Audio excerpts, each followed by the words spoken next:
Money here for Redline Radio and Young's Jewelry. Young's Jewelry has been creating quality jewelry since 1975. You know, when I was looking for my wife's engagement ring and even her wedding ring, Young's Jewelry is where I went. Call them today at 440-455-1026 and tell them that Redline Radio sent you.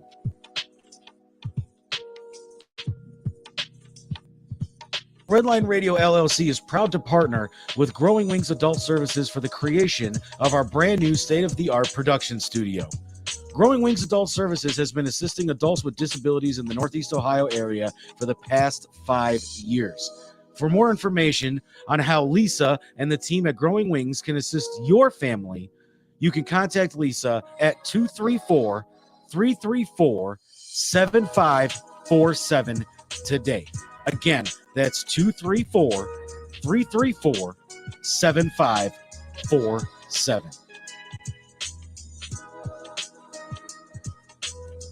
If you love high-octane, pedal-to-the-metal pro wrestling action, then look no further than Red Line Pro Wrestling. Stay tuned for news coming in 2022. What's going on, everybody? Do you own your own small business? Do you want to get more advertising? Check us out at Redline Radio LLC. We are always accepting brand new sponsorships to get your business more recognition. Get a hold of Dave from Redline Radio today at 440-503-0828.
What is up, everybody? Welcome to another episode of 4th and 15 with Mel and Smooth. I am Mel.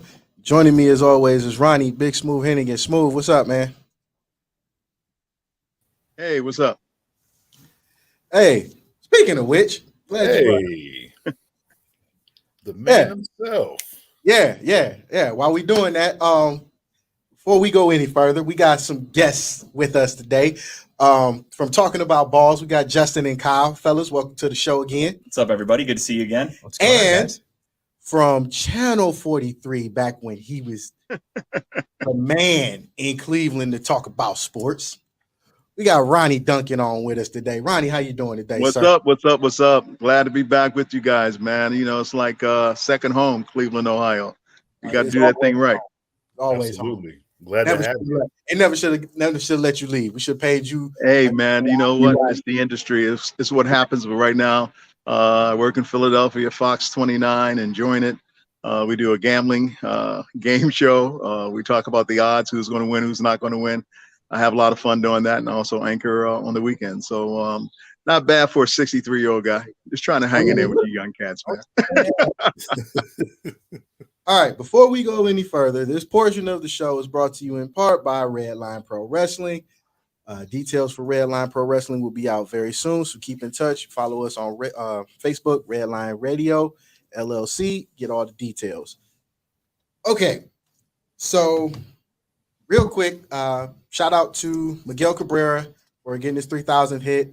It's a big milestone for him. I also got to send a very special shout out to a friend of mine who's out in Albany right now, Darius Prince, as he doing his 200th season of arena football with the Albany Empire, and their season starts tonight.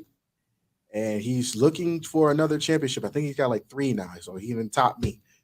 So shout out to those guys. Very hard, good friends of mine. Well, Darius is a very good friend of mine. So who is that? If I'm not responding, I can hardly hear you guys. So I'm just trying to make sure that I hear you guys okay. So please, if you're directed something toward me and I'm not responding, no, I don't have a hearing aid in, but I'm okay. Well, this wasn't for you just yet. So go ahead. I'll tell you what I'm going to do. I'm going to listen like this and tell me what I got to hear, and then I'll let you see me. Go ahead. All right, that's fine. All right. We're actually naming this show is called The Great Debate. And it's called The Great Debate for a specific reason. I saw some things on Facebook and I saw the comments, and I disagree with a lot of them because a lot of them didn't make sense. So, Nick, if you will be so nice to cue up that first picture. Top 10 boxers of all time. Now, I know this is going to piss some people off because Tyson's not on this list, but we're leaving this debate for this topic to the people that are on this list. Floyd Mayweather's number 1, Pacquiao's 2, Carlos Monzon is 3, Ali's 4, Sugar Ray Robinson is 5, Bernard Hopkins 6, Joe Louis 7, Archie Moore 8, De La Hoya 9, and Cesar Chavez is number 10. Justin, Kyle, I'm gonna start with you two because y'all are in the studio with me and I can see y'all facial expressions. I want to hear this. Well, I'm with you. My first thought was Tyson not being on the list is kind of strange for me. It kind of depends on what the list is going for. If it's going strictly for wins, obviously Floyd Mayweather, undefeated, technically the best boxer of all time. But realistically, when I think of boxing, if you're going to make a top 10 list, for me personally, I would think of who do you think of when you think of boxing? And for me, that's Tyson and Ali. Those two are number 1 and number 2. When I think of boxing, that's my first thought. Floyd Mayweather, great boxer. He's a defensive boxer. His matches aren't really that exciting to watch. He's great at what he does. But for me, it doesn't move the needle. Like if I was a little older as a kid, I'd buy every Mike Tyson pay-per-view. Floyd Mayweather, he has a fight coming up. Maybe I'll stream it for free, but I'm not spending my money on it. Mm-hmm. Yeah, no, I mean, I agree. I think looking at that list, it's weird to me not seeing Tyson on that list, at least in the top 5. But I think you take that list and you move Ali to the top and you just shift everyone down. I mean, Mayweather 2, Pacquiao 3. I mean, Sugar Ray Robinson, I mean, I think he deserves to be higher than 5 too. I mean, he's a hell of a boxer, but yeah, I mean, that list is a weird list without Tyson, and maybe some bias towards Tyson. But I mean, you think of boxing. I mean, hell, watching Tyson back in the day in his prime just knocked those guys out, man. Watching Tyson on the airplane. That kid had it coming to him. Youngest heavyweight champion of all time. The stuff he's done for the world of boxing, how he made it such an event and brought it back to life in the 90s and 80s. I mean, Mike Tyson for me should definitely. I can't believe Foreman's not at least top 10 too. I mean, Foreman did his thing back in the day too. I mean, he was a hell of a boxer. I don't want to interrupt, but because I'm 63 and I'll be 64, I've seen most of these individuals fight. I want you guys right now to answer a question for me. Since we're talking about a damn great debate, let's get it out.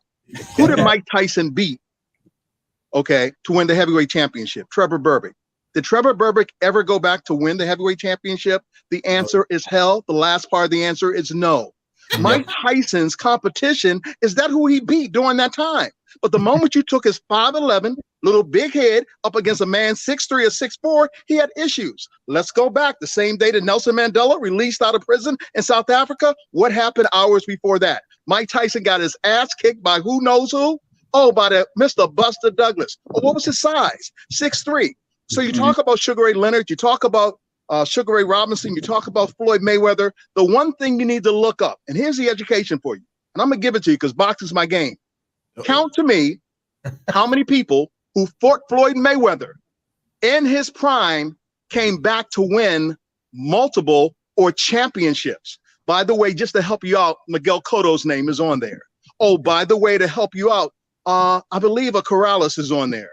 By the way, to help you out, I believe Shane Mosley's name is on there. Trust me, Manny Pacquiao's name is on there. That means that you beat me, and then you were able to go ahead and beat somebody else to win a championship. And by the way, the guy that you think is the best boxer in the world today, Canelo Alvarez, got a damn good boxing lesson from who? Floyd Mayweather. When you're trying to chart who's the best, One thing you can't say about Ali. One thing you can't say about Tyson. One thing you can't say about Sugar Ray Robinson. Yeah, he had over 100 fights, but did he lose? Yes, the first loss was to who? Jake LaMotta. Floyd Mayweather, by the record, I don't care. Oh, man, he really lost that fight against this guy. He really, no, he didn't. He won. That's what the record says. So you can go about what you've seen with your eyes, but I'm going to go with what I've seen with my eyes. I love boxing. It is my favorite sport. But to say Mayweather is not number one, it is an embarrassment because he is. Just because of the money that he made, but look at the list of names. Cotto Hernandez comes back to win a world title. Oh, by the way, what's that guy's name? Right here, I'm in New York right now. I'm on my way to Philly. But Zab Judah, the great Zab Judah, came back to win a world championship after fighting Floyd Mayweather. Yes, he did. That's credibility on the record. So it's an ending for an argument. Now, Carlos Monzon, where's Marvelous Marvin Hagler? I believe he did get that record. We can't put Bernard Hopkins up there because the caliber of competition was not the same. Who the hell did Bernard Hopkins beat that came on to win another championship after getting beat by Bernard Hopkins? Nobody. And let's face it. Oh, by the way, Joe Smith kicked his behind out of the ring the last time he fought. Okay, Oscar De La Hoya. If he's not trying on a ladies' pair of drawers, then he's trying to get a championship belt. Forget him. He shouldn't even be nowhere near the list. Am I making any sense to you? Because if I'm not, just let me know. Yo, I went to school here. I learned more about boxing than I've ever known, honestly. Oh man, that lady draws God. Okay, so excuse me, Canelo Alvarez has won the light heavyweight championship of the world, the middleweight championship of the world, the super middleweight championship of the world, the super welterweight championship of the world, but he couldn't beat who? Oh, Mr. 151-pound Floyd Mayweather Jr. He gave him a boxing lesson. And guess what? If Mayweather was still young enough today, that lesson would be repeated. It might look very ugly. When you're looking at boxers, don't just look at their record, but look at their competition. Now, let me ask you something real quick. Is Oscar De La Hoya going to the Boxing Hall of Fame? He's already in. Oh, he lost to Floyd Mayweather. Is Miguel Cotto going to the Boxing Hall of Fame? Oh, yeah, he gets inducted now. Floyd Mayweather. Is Canelo Alvarez going to the Boxing Hall of Fame? Yes, Diego Corrales going to the Boxing Hall of Fame. Zab Judah will also get into the Boxing Hall of Fame. And guess what? Don't tell me Manny Pacquiao's not going, because he is. Yeah, he's going. So when we say who's number one, how many asses did I kick that are now in the Hall of Fame? And Mayweather's probably going to go, I'm number one in that category. Let's talk about Manny. We know what happened with Manny Pacquiao. The moment that it was exposed that how do we have this amnesia? The moment that it exposed that he's on drugs. The moment that it exposed that, oh, by the way, he didn't want to take a drug test. But when he did, then what happened? He lost. Oh, by the way, losing. Ugas beat him because all of a sudden he had to take these tests and he thought his ability would get him there. Yeah, he beat him. And let's not forget, Marquez. Didn't Marquez knock him out silly? They never had another fight, if you notice that. Yeah. Okay.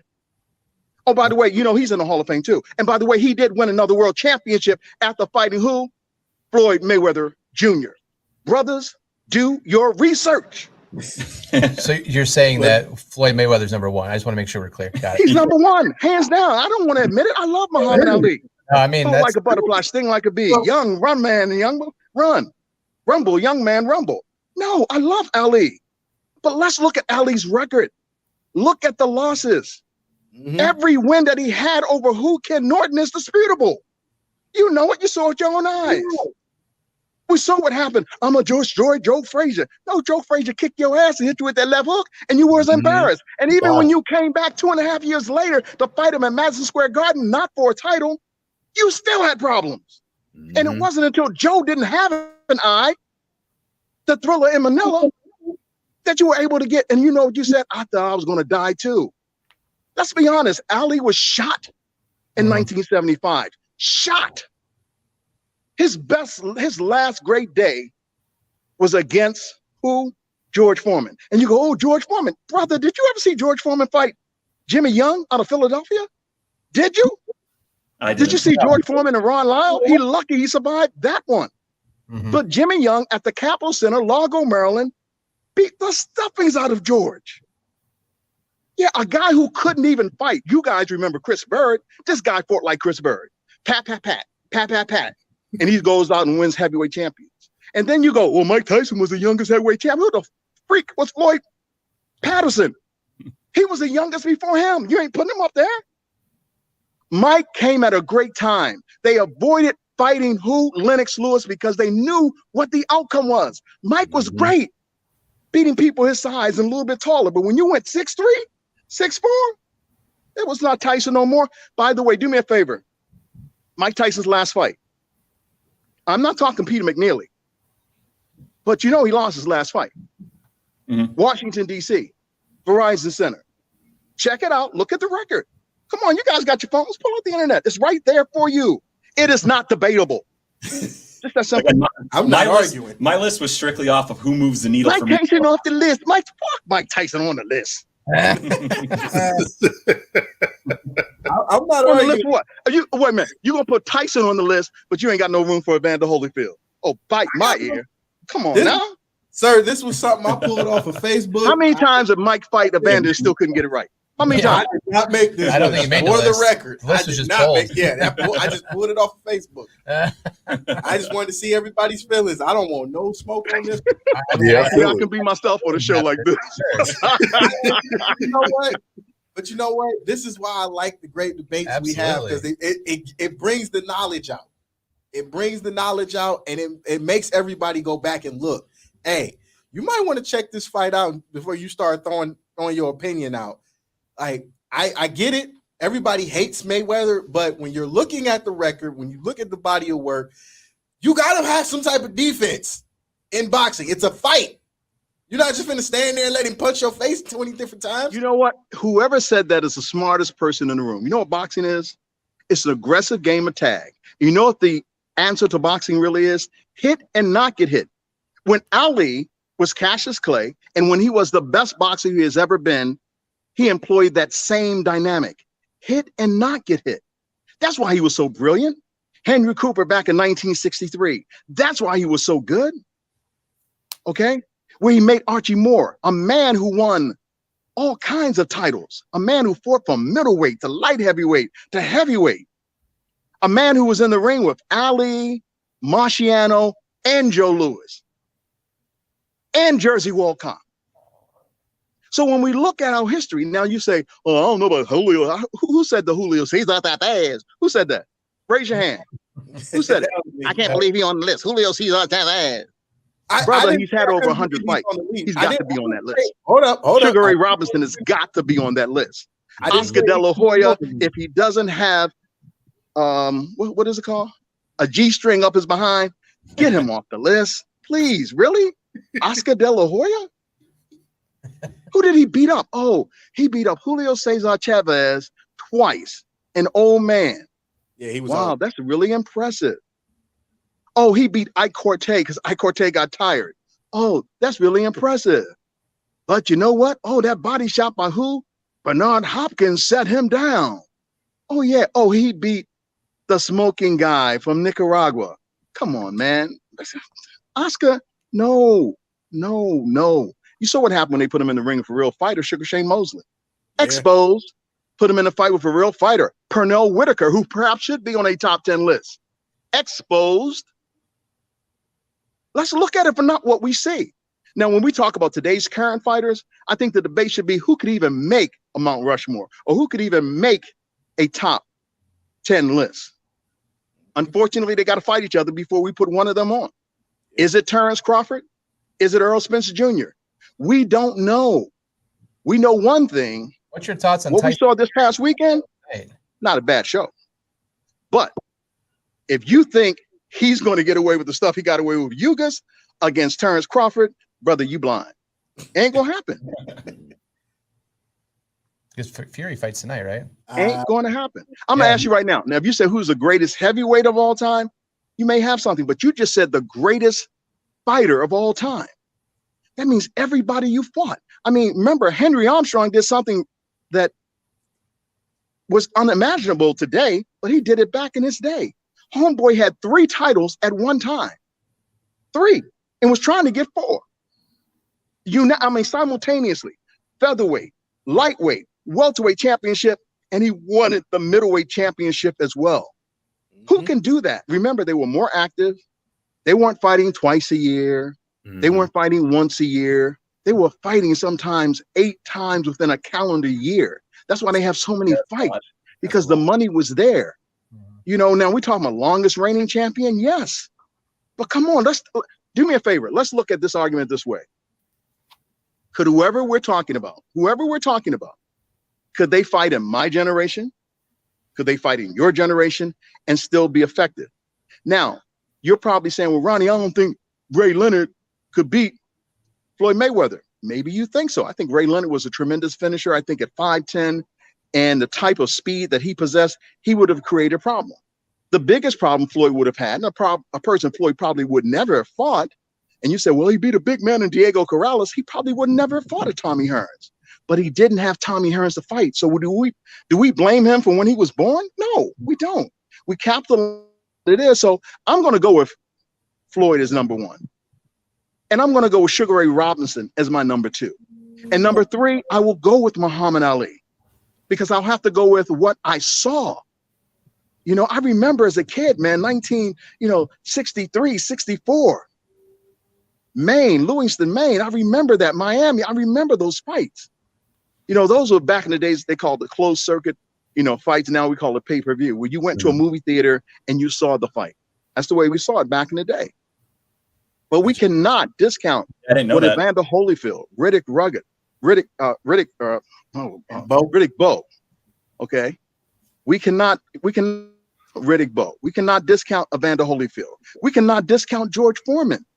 But when we talk about the totality of a boxing resume, how can Floyd not even be in somebody's top 10? But I tell you, the 3 individuals I gave, you've got to put them in the top 10. You know, had Ray Leonard been smart, I mean, come on, bro. Terry Norris, last fight lost against Hector Macho Camacho. Really? But we're talking totality of a career. Ain't nobody tell you bring your ass back when you were drugged out and too old. That's not my fault. That's your career. That's your legacy that you messed up, not mine. That is true.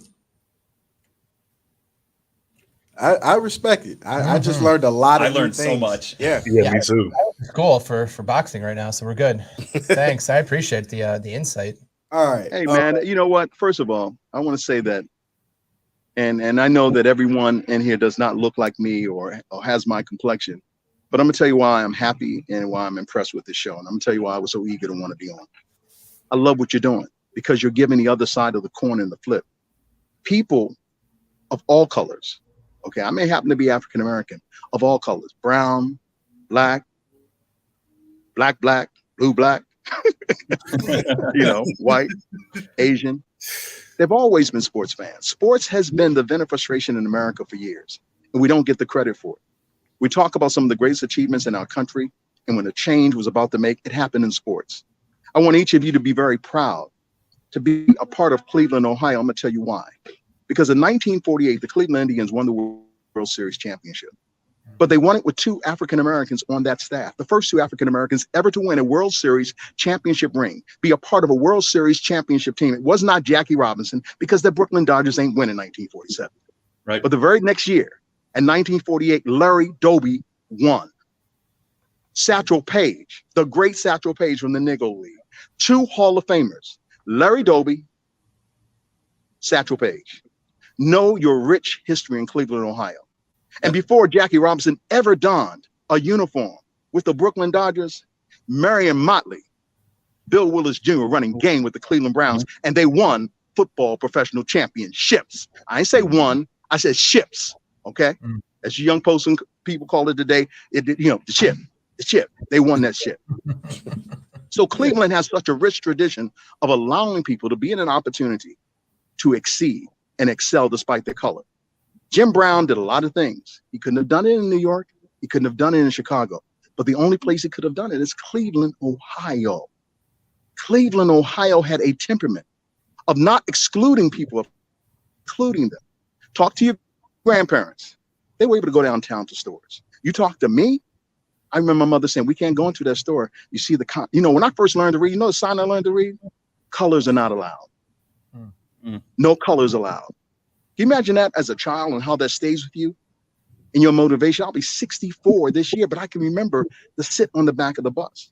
Talk to your grandparents, even some great grandparents. They will tell you, oh, no, we always had access to the Halley building. We all had access to Tower City. Now, everybody ain't treat you right, but you had access. That's Cleveland, Ohio. Be rich and be proud. So now that we look and we say boxing in Cleveland, Ohio, we say Sean Porter, we say Terrell Garceau, we've got so many young, talented fighters coming out. And of course, Mr. Conwell, Mr. Steen, 2 undefeated fighters, 168, 154 pounders that will be fighting for a world title within the next year and a half. If you don't know who Charles Conwell is, get to know him. Have him on the show. Don't wait till he blows up. Let him know now you want to talk to him. Prentice Bird. We already seen what Willie Nelson did. Beat that boy from Detroit like it was Ohio State, Michigan. Took his lunch money.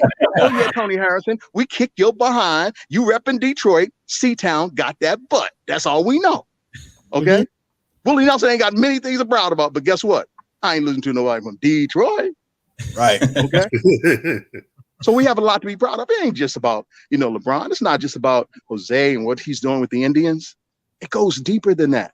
You come from champions who have done it so well. And that's why I'm always going to represent Cleveland, Ohio. My ass might be from Baltimore, but I don't own no damn Ravens gear.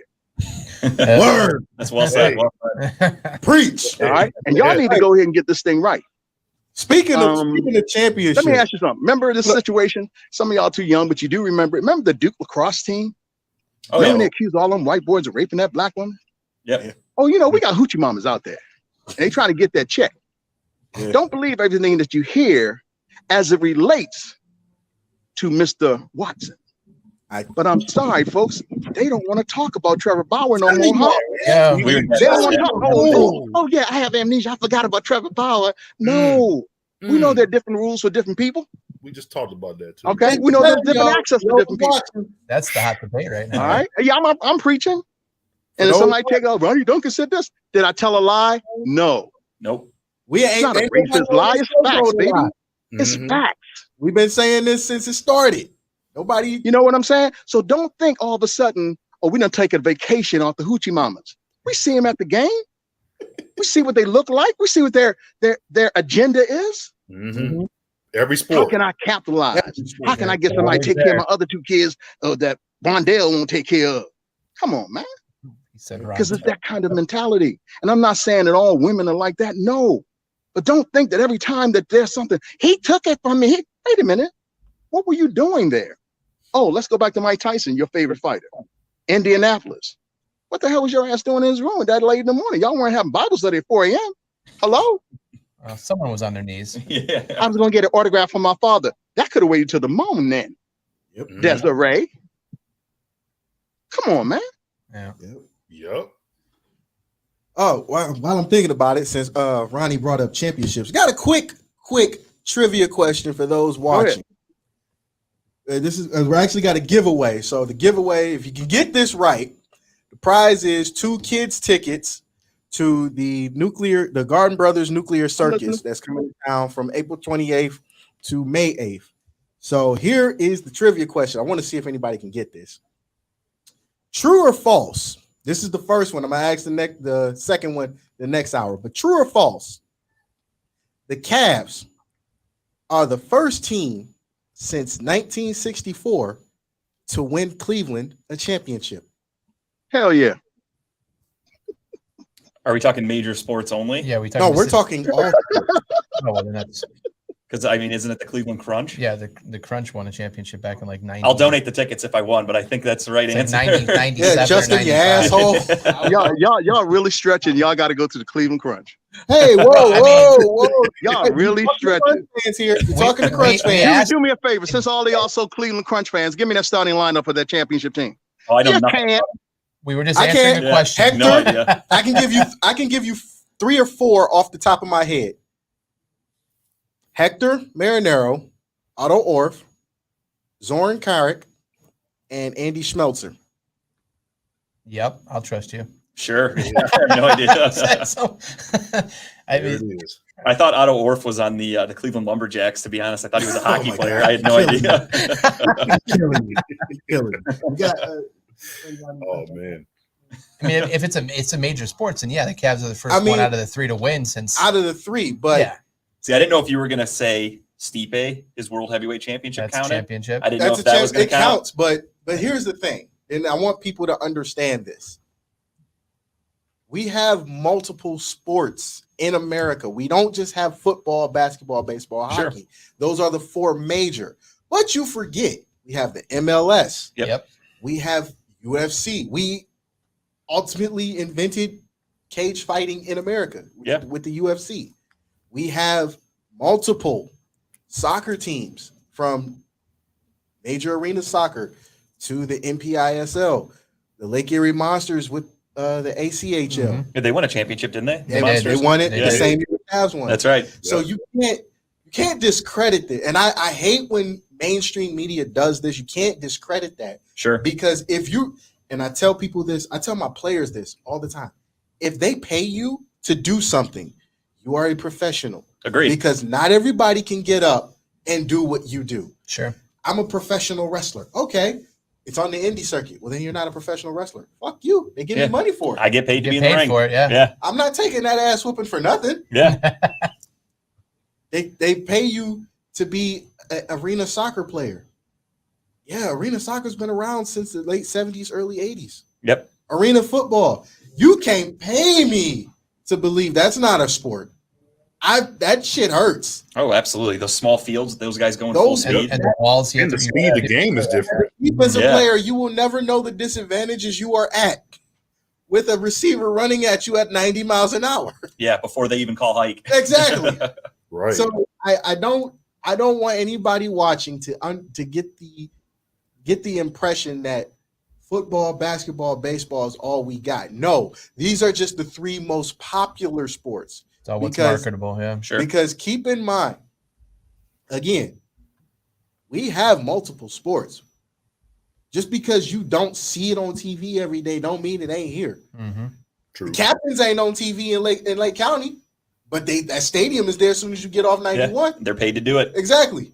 That's that big ass stadium, and it's beautiful, by the way. Mhm. But that big ass stadium sitting in the middle of Eastlake, right as you get off the freeway, Route 2. You can't tell me that came just because somebody said, "Oh, if you build it, we'll have some fun here." No. The Indians organization said we need a closer minor league team, and we need them closer than Akron. So what do? Eastlake is 20 minutes out. Yep. And they paying a shit ton of money to keep these people coming in the seats, watching the games, and the players winning. Yep. That's all I'm saying. I mean, We even the got- Crushers out in Avon, they get paid to play too. I mean, it's like a divisional, whatever, below AA or whatever, but it's still good baseball. that's my point. You get Yeah. paid to do it, you are a professional. Absolutely. We're sitting up here. Dave ain't paid us in about 3 weeks, but Only 3 for you. I'm sorry, No, I'm wait. just You kidding. got paid 3 weeks ago? I just want to see if Hey, this is the debate show. Let's debate that. No, I'm just kidding. I just want to see if Dave was gonna say something. But Lee Money checking in. Lee, what's happening, bro? You ain't in trouble, or you making a comment, so I'm assuming you ain't dead or in jail yet. Yep. All right. Moving on to the next topic because I thought this one was pretty funny. Cool, Nick, if you would be nice enough to cue that up. Best and worst college stadiums. Like atmosphere, or like just like we're removing Just- bias, right? We're gonna take the bias out of Taking this. bias out of everything we debate on today. Best and worst college stadiums. I'm trying to zoom in on it. I can't see him. So are you talking like experience, like when you go to a football game, like the entire atmosphere? Is that what we're going for? Like what? Like Actually- the best design stadium? I think this one was because I got it here. Best and worst college football stadium nicknames. Oh, nicknames. Oh, nicknames, okay. Oh, So, okay. here we go. Yep, we got it right here. So I'll be nice enough to do that for you guys right there. Best and worst. Appreciate you. Some of this I don't agree with, and I'm gonna say why. First off, you have OU on here. OU, what is so fancy and fantastic about OU that they gotta have a nickname for the stadium? Like, have you watched a recent Big 12 game? I'm not talking about 20 years ago when Ricky Williams and them were playing. I'm talking about right now. Have you really sat down and said, "Oh, this OU game is banging. I got to sit and watch the end of this"? No, I haven't. I mean, I watch a lot of college football because I study the draft, so I'll watch anybody just to see some players. I don't watch it though for like the atmosphere, the fans. I don't even care who wins games. If there's a player I kind of want to see some tape of, I'll watch any team just to see that, or any game just to I watch can't that imagine guy. the last time OU was actually on TV for anybody to watch. They usually stick to Fox because Fox covers the Big 12 as well as the Big 12. Yeah. But their games, the stadium, I didn't even know they had a nickname. Let's just call it what it is. I didn't know Right? Yeah. they What is their nickname? The nickname that they have for them is the place on the prairie. Never heard of that in my life, honestly. Makes sense. Oklahoma. But you didn't know this until this list came up. Never.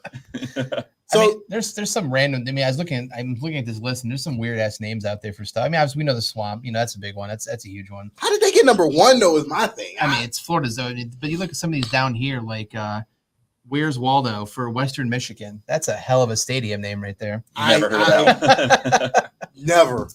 Never. But I will say the one that I don't think should be. I thought this was funny because this is kind of true, but there was one, and it was number 25 on the best nicknames. It was Saban's second home, and it was Tennessee.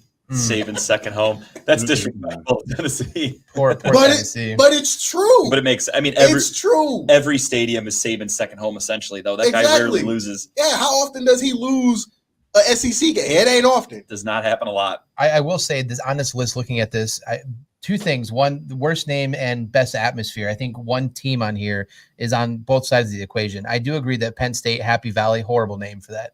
But if you've ever gone to a Penn State game when they especially have the whiteout games where everything's all white in there, that atmosphere is fucking crazy. I've been to one game. We do have a friend who's actually played at Ohio State. Shout out to Big Kurt.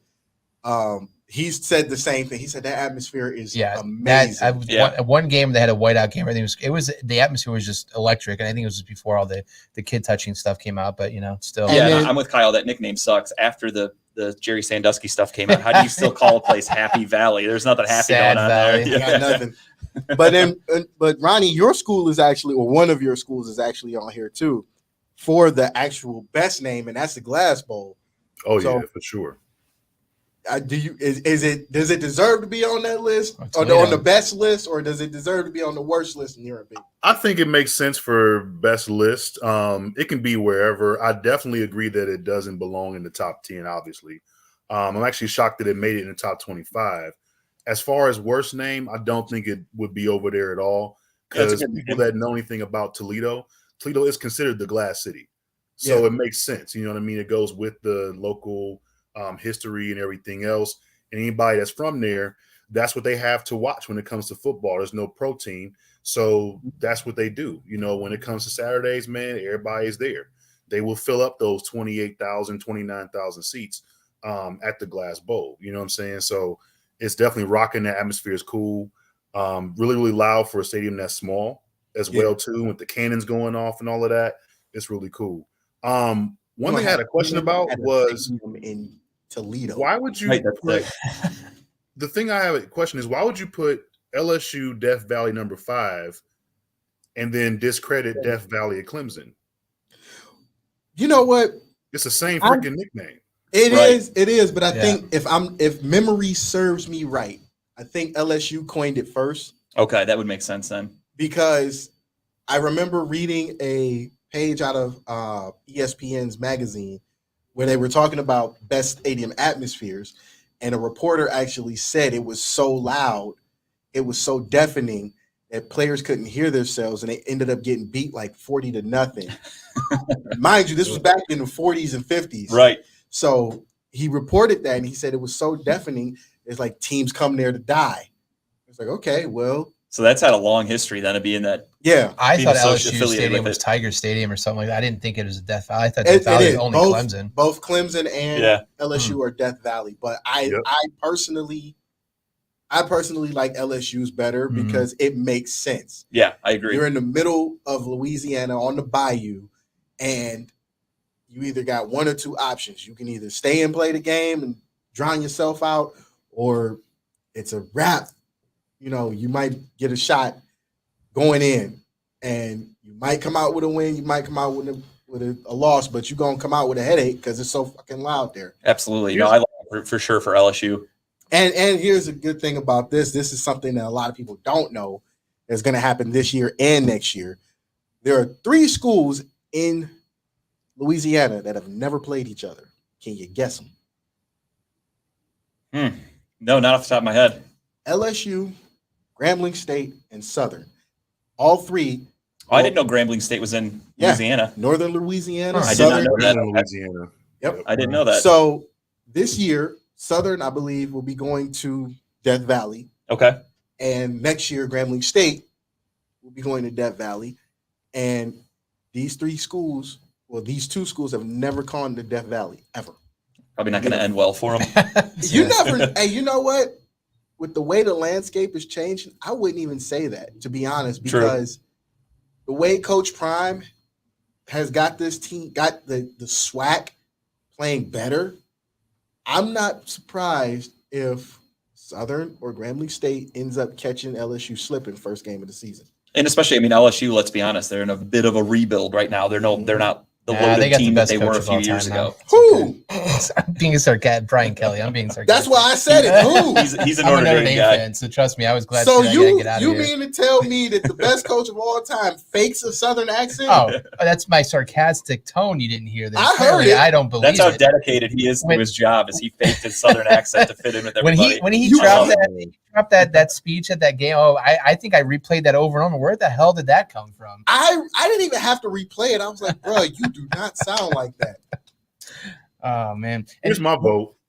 So looking at this worst nicknames, I want to bump, let's see, the library up to the top 5.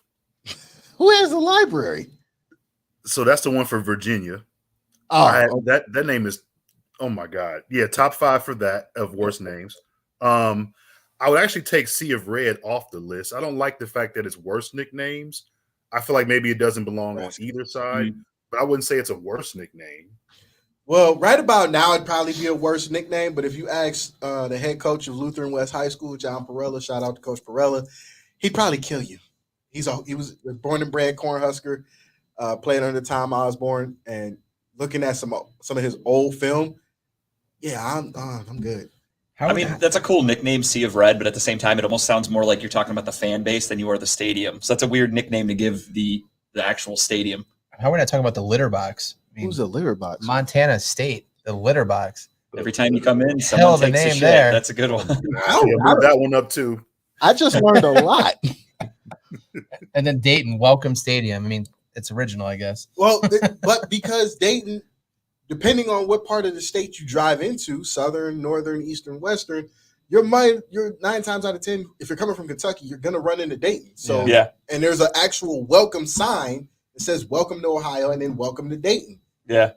I mean, it makes sense. Me, it makes sense, but to everybody else probably doesn't. I would definitely keep the house that Rockney built on the worst. Oh, it's a horrible Yeah. name for them.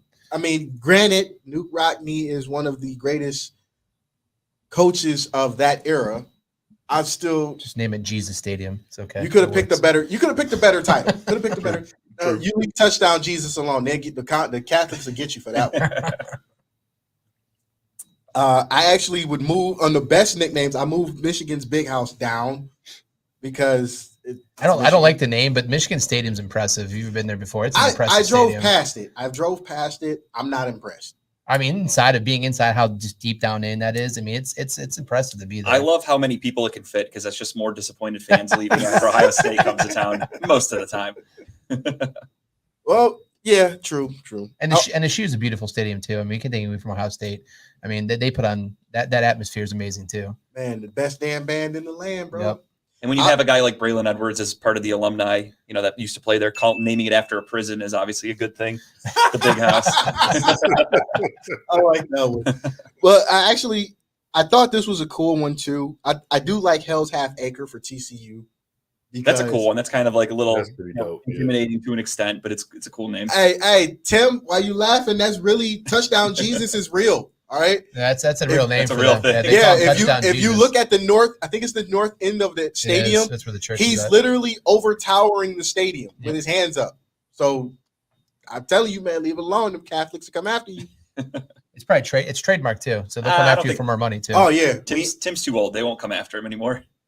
Catholics won't stop. I like that South Carolina name, Willie B Stadium. Well, if I'm not mistaken, I think that was named after a coach. Yeah. But yeah, TCU for me, Hell's Half Acre is the Horned Frogs. That's a good one. They used to call that frog a devil frog. So yeah, that fits atmosphere, perfectly. that stadium totally makes sense. And I looked this up too. You can actually find that frog towards the border. Oh, really? Yes, you can actually find this frog towards the border of Mexico and Texas. So I don't think I ever find one. They don't sound fun.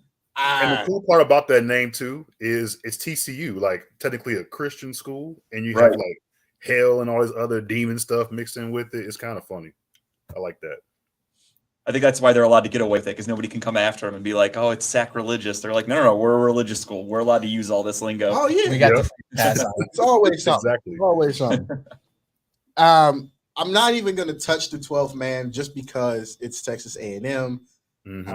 There's a lot of alumni that came out of Texas A&M who were very strong in the opinions of the 12th man. Dat and Win, Dante Hall, who actually was, believe it or not, not a lot of people know this, but Dante Hall was actually a running back at Texas A&M before he went to becoming the human joystick. And you know, Mel, I'm glad you brought that up about Texas A&M, because with Miles Beguerd being a Brown and Johnny if he Manziel come after you, man, we can't help you.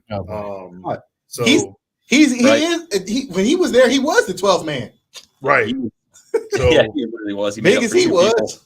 Yeah, I can't mess with that dude, man. That's yeah, I can't. I'm not gonna mess with it either. I found it when this list popped up. I was like, yo, some of these make sense. Like, I don't think, and I'm being completely unbiased on this one. So if you're watching, if you're a fan of college football, if you come after me, I'm gonna hurt your feelings. Rutgers should not be on the worst list because this is a true statement. I know a lot of people don't believe it, but it's a true statement. The birthplace of college football started at Rutgers University. One day they had a soccer match. Apparently one of the players got tired of kicking the ball down the field, picked the ball up, he ran to the goal, threw the ball down, touchdown. They also took some ideas from Australian rules rugby, which obviously is the Islanders' favorite football. I'm not going to touch it, but understand, college football started at Rutgers. Ohio perfected it. Yep. I mean, it's a true statement, but I still think it's a bad name for a stadium, though. I mean, come up with some more creative than that, I think. It's how you can get creative. It's like a mouthful. How much? Where are you going today? We're going down to the birthplace of college football. Yeah, Rutgers is basically a Wikipedia page. It's not even a nickname. Right. But at the same time, how can you be mad at a true statement? No, I get it. I mean, it's a true statement, but be more creative with naming your stadium at least. I'm not even mad at it. If it's, I feel like this. If Like just call it the birthplace or something like that. Yeah, like that's shorten such a it down, simpler make it a little name. catchier. Okay. I'll roll with that. But I feel like this. If your stadium has some type of truth in it, Sure, it shouldn't even be touched. And with Rutgers, even though the team sucks, team hasn't been good since Greg Schiano left. He came back. Team hasn't been good on the field since Ray Rice left. It's still a true statement. Yeah. And they have it on the walls of the stadium on the south end of the stadium. So I'm not gonna say they need to be on the worst list. I'm just gonna say put them in the middle because it's a true statement. Yeah, I mean it's good to have. I mean, it's great to know. Not to make. I got one for you. Go ahead. So we've all probably played, EA Sports NCAA football at some point. Wait for it to come back. Can't wait next year. So here's this then. When we had the option to create the school and we were naming the nickname for the stadium, what is the nickname that you guys gave the stadium you created? The Woodshed. Ooh. I never did that. Actually, I think I named mine the Outhouse a couple times. Just for I fun. named mine the Woodshed because that's what we took everybody. I always played with pre-existing teams, to be honest. I never made my own. I made my own every time. Yeah. Did you really? I made my own version of Mount Union. I put myself at every position I played. Did you really? I won the Heisman. I won the Biletnikoff. I won the whatever the trophy was for the best quarterback, best safety, best corner, best kick returner. They was tired of seeing me. That's what's up. And Good you know how- what's funny about this, man? In my stadium, I did. Most sought after draft person ever coming. Oh in the man, NFL. Every hey, no. stat ever. What's crazy is I talked myself into staying every time.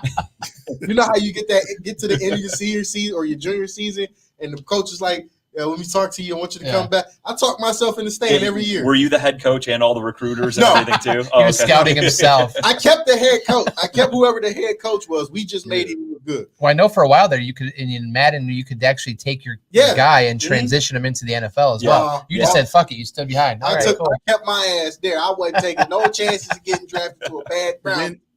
And then on top of that, like with Team Builder, I remember you could be like take the logo, do whatever you want with the logo, put it on the field. Those generic logos are horrible, though. Yeah, for sure. And then you could name all that stuff, man. So like for me, I remember using the Batman logo, and I remember calling the stadium like the Bat Cave and blacking it out and all That's that. sick. Actually, that's really cool.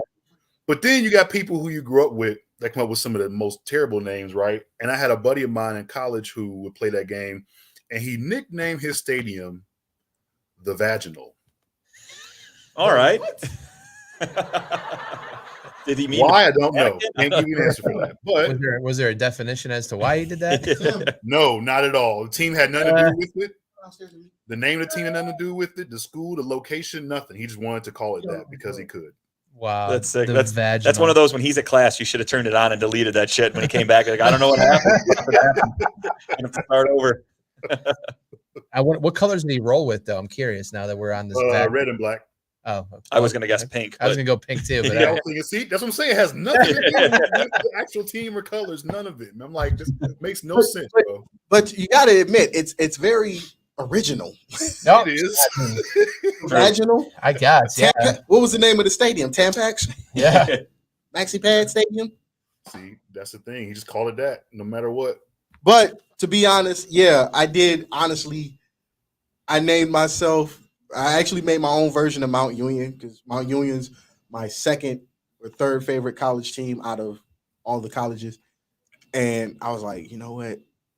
I'm going to put myself at every position I play and let's see what happens. That's sick. That's way too much work for me. I'm lazy. I would have never gone through all that trouble, but that's You're just a go start menu, pick a team, play guy. I would create my own player and let an actual team just recruit me, and I would go from there. No. I can't wait for next year college football. I took whatever players we had already, and I was like, who's the best out of this? Okay. You're me. Who's the best out of the safeties? You're me. Who's the best receiver? You're me.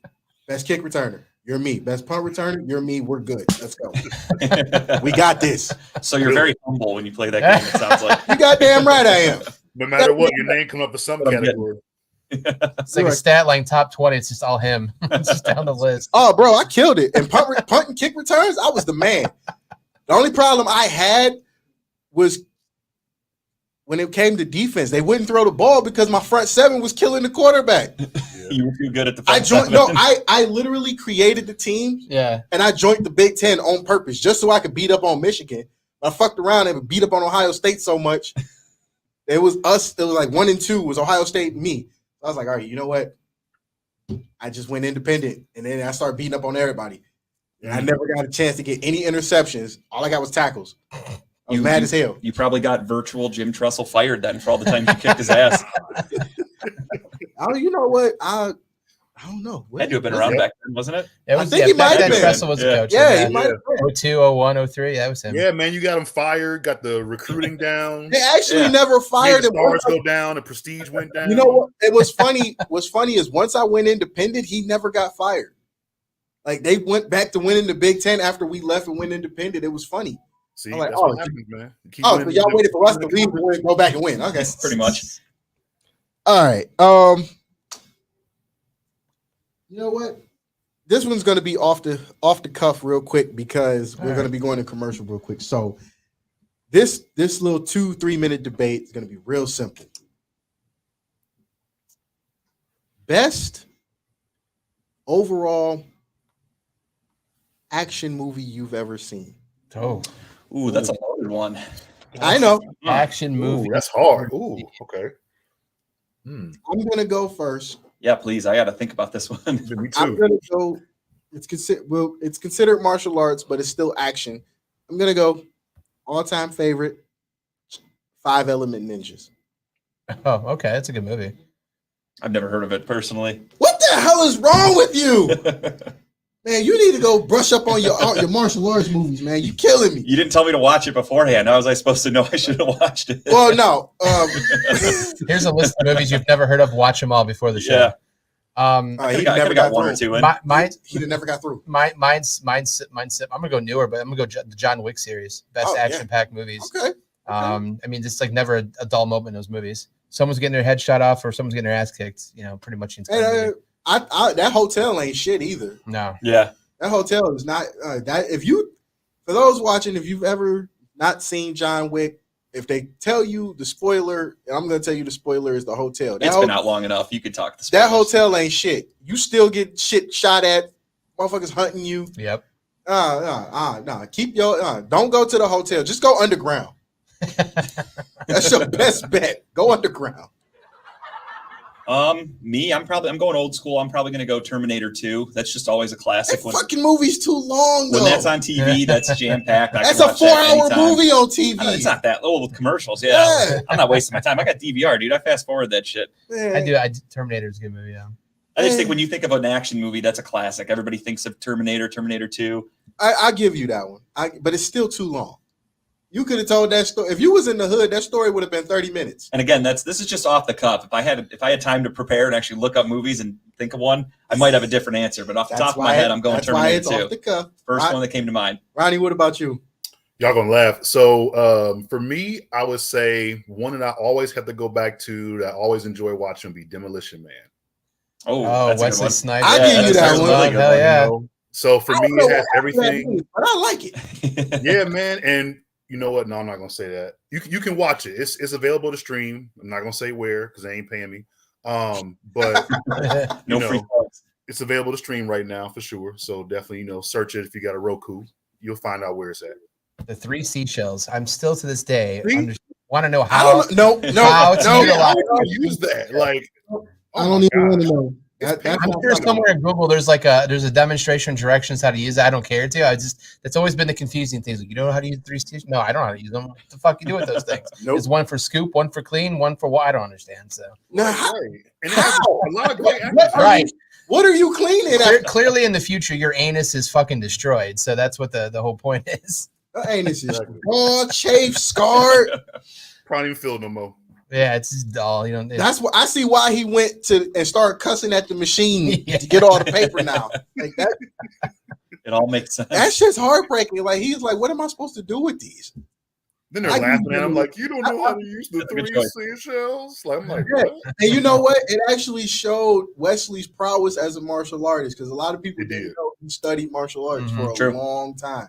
Like they thought Passenger 57, he was just doing it just to do it. That's a great movie too. Another classic. And to piggyback off of Kyle's pick for John Wick, I mean, look at Keanu Reeves too. I mean, he does all his own stunts. He's taken classes and courses to learn how to do all that shit. That's impressive. He didn't came along. Nowadays, people are, actors are kind of soft. They're Yeah. like throw a stunt double in, CGI, whatever. Keanu Reeves is like, I'm doing this shit If you myself. ever go on YouTube, watch his guns demonstrations he does. It's Like, incredible. he goes to like a shooting range with like the handguns, the rifles, everything. Yeah. It's pretty impressive for And I think The Matrix is really what kind of got him to yeah. take it real Yeah. serious. for sure. You know? He didn't have a choice. Well, Yeah, it wasn't, for sure. it wasn't Bill and Ted. We know that for sure. I was about to say he came a long way from Bill and Ted, the evil Right. up. Did he And he speed? still has somebody kind of helping him out with speed a little bit too. So Yeah. I mean, yeah, because you're Yeah. traveling on a fucking bus through California traffic. Right. Ooh, And that was yeah. back in the 90s where the special effects weren't up to par with what they are today. I mean, it was bombs. How much more special do you Yeah. need? Well, I mean, like filming on a bus, doing stunts and shit like Yeah, that is what yeah. I meant. I Well, mean, yeah, that versus Michael Bay bombing everything. I don't know if you didn't know that, Mel. you know what I'm saying? No, I'm saying what I'm saying is Man. what I'm saying is the production value with bombs. Oh, yeah. Yeah. At that, I with get that you, at yeah, that time, it's Right. bombs. What else do you need? I That think just means Unless it's Keanu. Michael Bay. Yeah, he then the blows up explosion- everything. Yeah, the explosion's so fucking extravagant. He it can make doesn't a even kid reason. and blow up the house or I think the something. most action-packed part of Speed was him getting under the bus and that little cart going underneath it to try to defuse the That bombs. was impressive. And that was I think it was it for him. That Yeah. movie. So No, the train, the part of it where they were on top of the train and Dennis Hopper gets his head ripped off. That was pretty yeah. Yeah. dramatic as well. True. He was like, "Yeah, I'm just gonna stand here when you throw me up. Train's gonna knock my head off. We'll see how this goes. If it works, great. If it doesn't, we'll try it again." Yeah. All right. We're gonna go to a quick commercial, and when we come back, we'll finish the debate. We got 2 more topics to go, and we got another trivia question and another special guest in studio. So stick with us.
What's going on, everybody? Lee Money here, the host of Money's Crazy Mind and Steel City Renegades. And you know, Redline Radio LLC is proud to partner with Growing Wings Adult Services for the creation of our brand new state of the art production studio.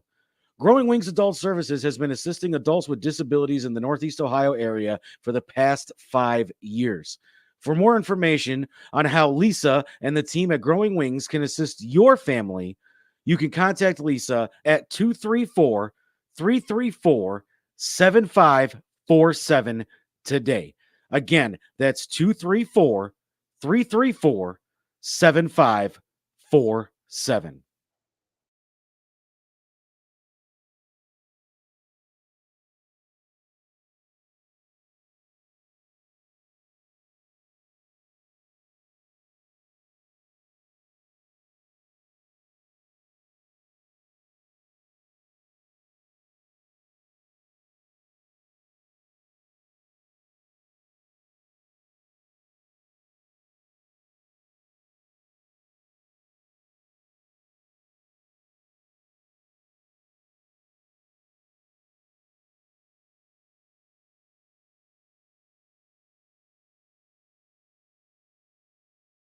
Lee Money here from Money's Crazy Mind, and you heard him right here on this very.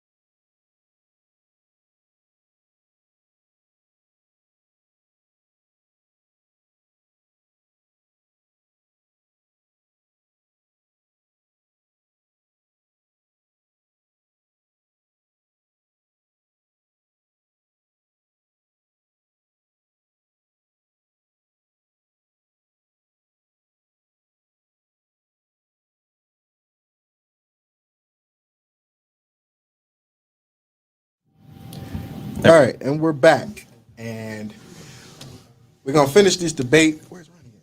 Oh yeah, Ronnie's gone. Ronnie had to work, so we're gonna catch him next week. But we're gonna finish this debate, and I wanted to cue up the logos for me. Nick, cool. Nick is our producer today, so shout out to him. Best NFL throwback logo. Glad to see the Browns came far, a long way. Progress. What progress? It's been the same since 1966. I mean, mine's Just updated a better helmet. mine's an easy answer here. I think the best, in my opinion, is the Buccaneers. The old Are you swashbuckler serious? back. I love that logo. Me personally, I'm Buccaneer Bill, are you crazy? when I started Oh, it's a watching the great NFL. design. Quick fun fact about me: when I started watching the NFL, the Browns were gone. So I started watching the Oilers because I liked Eddie George because he and I share a last name. I didn't know anything about him. I just started watching. So the Oilers for me has a special place in my heart. I miss them as an organization. So the Houston Oilers logo is always one that's going to stick with me in the back of my mind. If we're going to uniforms, though, I do understand where Kyle's coming from with the Buccaneers with those creamsicle uniforms. Oh, yeah. Those are cool. The logo, I Yeah. don't think is. You I mean, it's could whatever. pay me to wear that. Oh, I wouldn't want to wear it, but watching I it in a think game it's is fun just to fun. watch. I don't even Yeah. want to watch it. That's an eyesore. Oh, That's It an is- eyesore. It breaks up the monotony though of like basic ass jerseys. So I kind of like Nobody in the NFL had a basic jersey though. Oh, back then they were all pretty basic. Yeah, That's they're why pretty, they stood out so much. Yeah. Everybody just had like your team color and white. That's pretty I much mean, it. the only one back in the day that kind of was, I mean, Denver obviously had the bright orange uniform sometimes too, but that was it. But I mean, the Tampa Bay Buccaneers, that logo, I like. Their uniform design back then was great too. So I mean, I probably wouldn't feel that way if it was still a thing, but I think because it's so nostalgic and I've never seen it, like I didn't get to watch any of that live. because it's Roger Goodell. That's why. Oh, yeah. And don't get me wrong. For those watching, I do have a strong dislike for the way Roger Goodell runs the NFL and how he operates things. Rightfully so. But when it comes to the uniforms, you got to give some type of leeway. If college football can do it, the NFL should be damn sure be able to do it. Like throwback, there should literally be at least 2 weeks in the season where you get throwback uniforms for everybody. Let the teams pick what year or what era, yeah, but it's a throwback season. Or it's a throwback game, throwback week. Everybody's got to wear them. Yeah. I think you'd bring back more nostalgic fans. I think the nostalgic just off the conversation would be back. Especially, I'll give you the Buccaneers because that's a uniform nobody would have expected. Right. When It you was hear- just something different to look at. Yeah, I like the one now.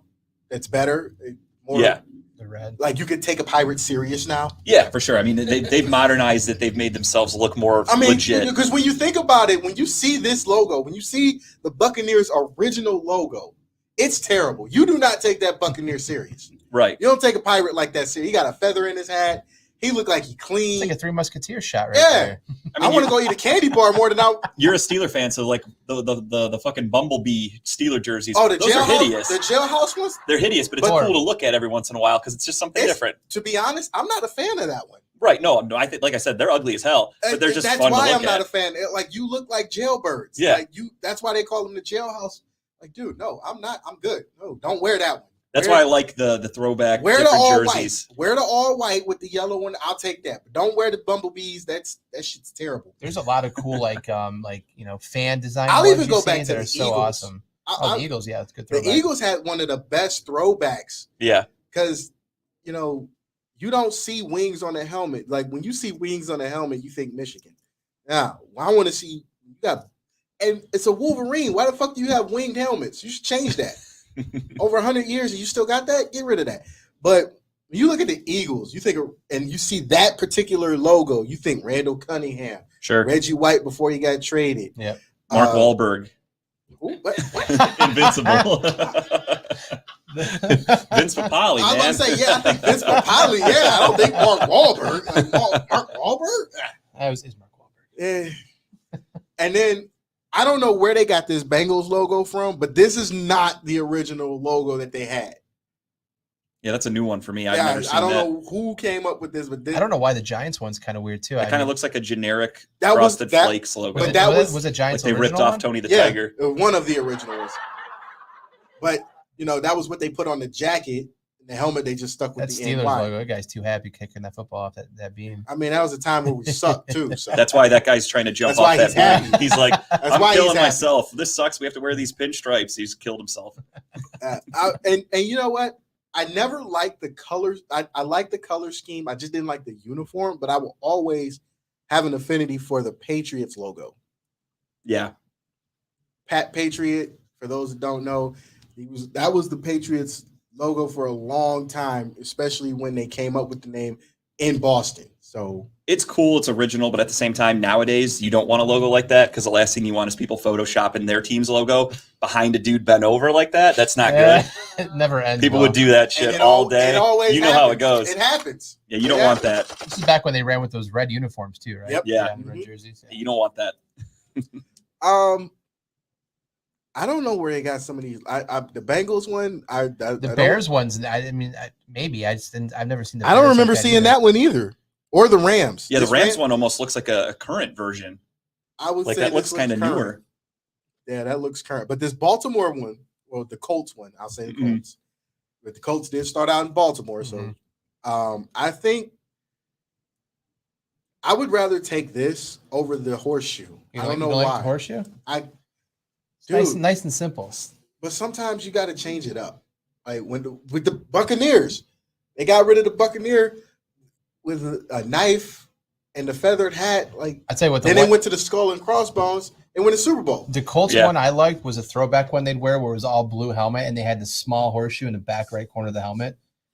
I remember that one. But that one, I liked that one. That was a clean look. Long ago. It was a clean look though. Just put it in the back of the back of the helmet. I don't agree with this Chargers one because it's like they never changed, but I do like the colors because they really stood out. So I'll give. Yeah, back when the Chargers wore those powder blues and stuff, those are beautiful uniforms. And they have some of the best throwback ones in my opinion. Those aren't throwbacks; those are current.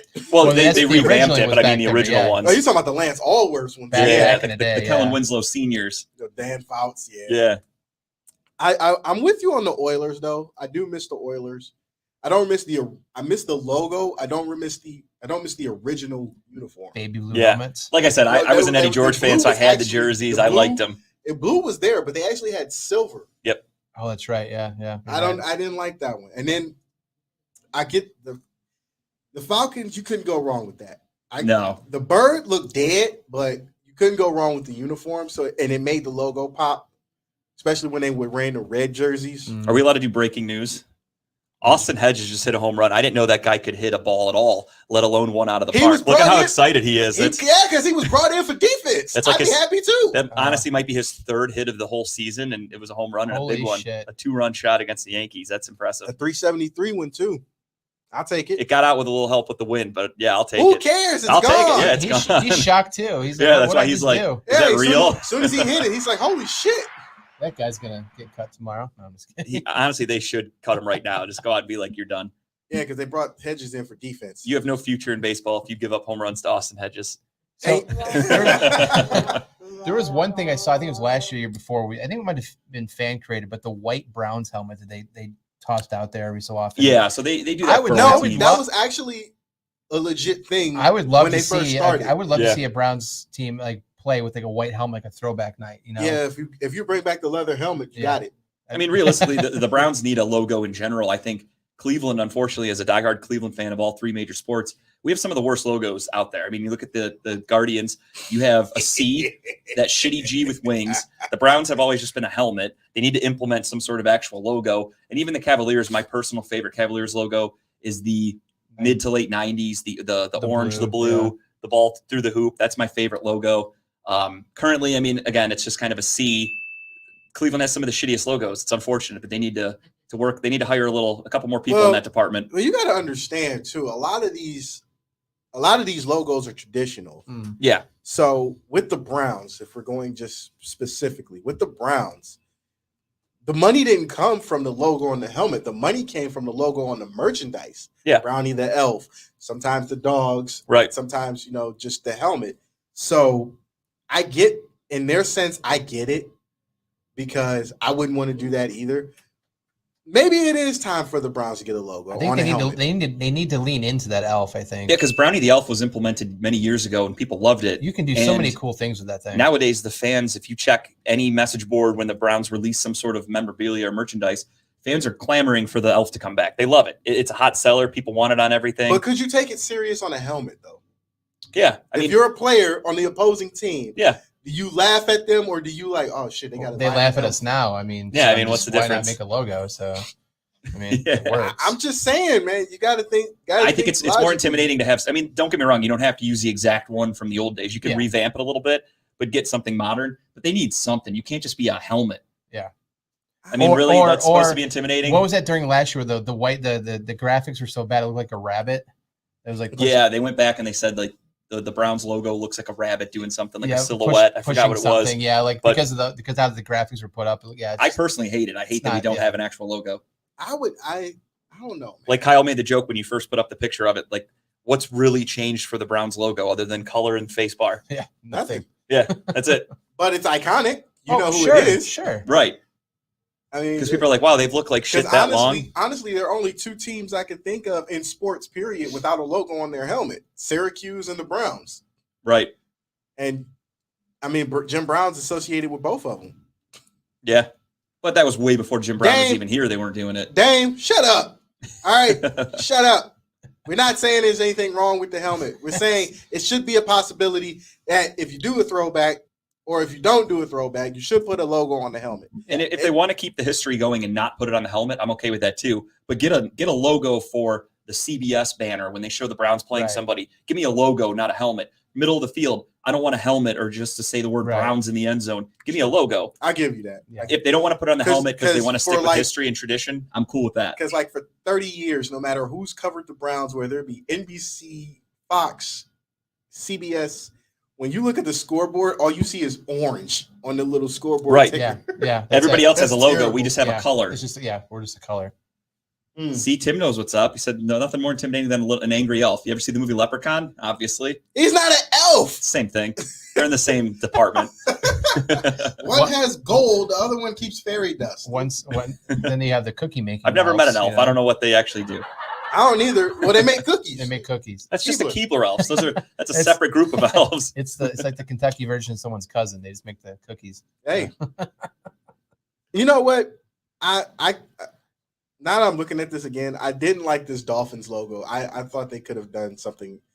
I don't like either Dolphins logo. It's kind of weak to me. If you want to talk about a helmet that you see or a logo you see that's not intimidating. Yeah, first one's got a helmet. Okay, then the next one, he don't have a helmet, but he's darker and he's sleeker. Like, what did you make that was more intimidating? I would have took the one with the helmet. At least he's ready for war. It's almost like PETA came after them and they're like, a helmet is too constricting to the animal, so you have to take it off. And the Dolphins were like, but it wasn't like they put a real one on that fucking helmet or helmet on the it real doesn't one. matter. It doesn't matter with PETA, dude. You've seen them. I mean, shit. He was looking better when Ace Ventura came out. That did help the Dolphins, I think. Hootie helped him too. Hootie. I mean, but you know what? It's still a classic logo. I'm just not a fan of it because they could have did so much more with this. Absolutely. Especially at the time when they were good. You know, before Dan Marino, when they won 72, you know, it was like they could have just did so much more with this. And that's my problem with like the new Guardians logo. I feel like it's 2022. How do you not come up with a better logo than that? You have all the money in the world. You have all the resources in the world. People could create things on a computer nowadays that you could never even dream of back in the day. And that's what they decided to go with. They looked at that and said, yep, that's the one. Put them on some hats. It just doesn't make sense to me. I hate it. I do miss this Jets logo, though. This particular one. I do miss this one. Yeah, that one's not bad. What was that? Boomer days, the Boomer and Keyshawn Johnson days. Yeah, even a little bit before then, too. Yeah, that was who was that? Ken O'Neal. O'Neal, yeah, I think it was O'Neal. And then Mark Gastineau. So yeah, I miss that because this was one of those. It made sense. Like you had to get away from the name of days. Yeah, because you weren't there anymore. Right. And you stunk. Yep. So why not just change up everything? Get a darker green. Let's see what happens. Yeah, basically you had to, restart the foundation. Dang, what are you talking about, man? What is your beef now? We gotta take this to Tecmo Bowl again. Dame is a friend of the show, but he's also a troll. I hate him. No, I'm sorry. Bullshit. Dame was a good friend. Dame is a very good friend. O'Brien. Oh, O'Brien. What do we say, O'Neal? And whatever. He was Irish. We knew Same it was difference, yeah. man, dude. O'Brien, O'Neal, O'Callahan. Who gives a no shit? Let's move on. Callahan Wait, Motors. you always gotta be so damn technical, man. All right. Last topic for the debate. I want you to put this. I know this is gonna piss some people off. Please cue up the 4 football players. If you'd be so nice. I know I saw this one and I saw the comments. I did not comment on this one, but I immediately had answers. Who had the best college career out of these 4? Out of just these 4? Just these 4. Who had the best college career? In your personal opinion. Let's not go on. We can throw stats in, but I just want to hear your personal opinion. Personal opinion, I'm going to go. I hate to do it because I hate Michigan, but I'm going to go with Charles Woodson. Yeah, I was leaning toward Woodson. I mean, LT had a good college career, but I mean, Manning had a great college career, but it wasn't something that's like notorious. Yeah. Manning had a good career. Moss and LT, LT played at TCU. Moss went to Marshall. Not great schools, so the level of competition wasn't the greatest. But Manning at Tennessee, SEC back then wasn't as great as it is today. He had a great career. Don't get me wrong, not knocking any of these players. But what Charles Woodson did at Michigan on the biggest stage, winning a Heisman, defensive player, unheard of shit. I got to go with that. I got to go with Woodson. Yeah, just as far as college career goes, it's Woodson. I mean, but there's a name that it's not on this list that has, I think, it's the best college athlete of all time. But we can talk about that later. Reginald Bush. Absolutely. Not even. Oh, when it comes to college stats and career, he's the creme de la creme when it comes to. So who do you like? I'm on that list. On this particular list, list, I'm going to be honest. Chuck's my favorite college player of all time. Okay. But I didn't go Chuck because it was too easy. I'm going to go Moss. Okay. Yeah, I mean, they all had great college careers. But you got to think about the impact as well. Like Moss, remember, Moss played with Chad Pennington. Chad Pennington was his quarterback at Marshall. Not only that, they were playing in the MAC. Right. And at the time, this is when a MAC was like scary. Like for a 2 or 3 year stretch, Ohio State would not schedule. Yeah, because they weren't pushovers back then. Yeah, because you had problems. Yeah. They didn't start scheduling MAC schools again until 1998. And that was at a time when they played Toledo, and Toledo looked like shit. Right. So you're playing in the MAC. You got Chad Pennington, who's not a bad college quarterback. As an NFL quarterback, he was very questionable. Yeah, absolutely. But he did win. Yeah. But some of them games was questionable. And on top of that, he left with the national championship just like Woodson did. AA.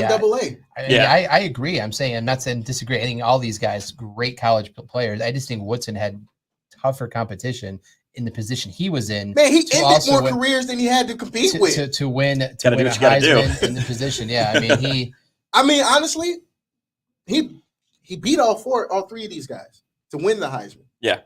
But honestly, I think 2 of these guys was because of the school that they went to. Sure, the smaller schools that get overlooked. Yeah, and at the time, LT left with the all-time whack rushing record. Yep. So let's not forget that. It's just the media and the voters had such a bias. Yeah. It makes me mad. Like, why do you have to have a bias?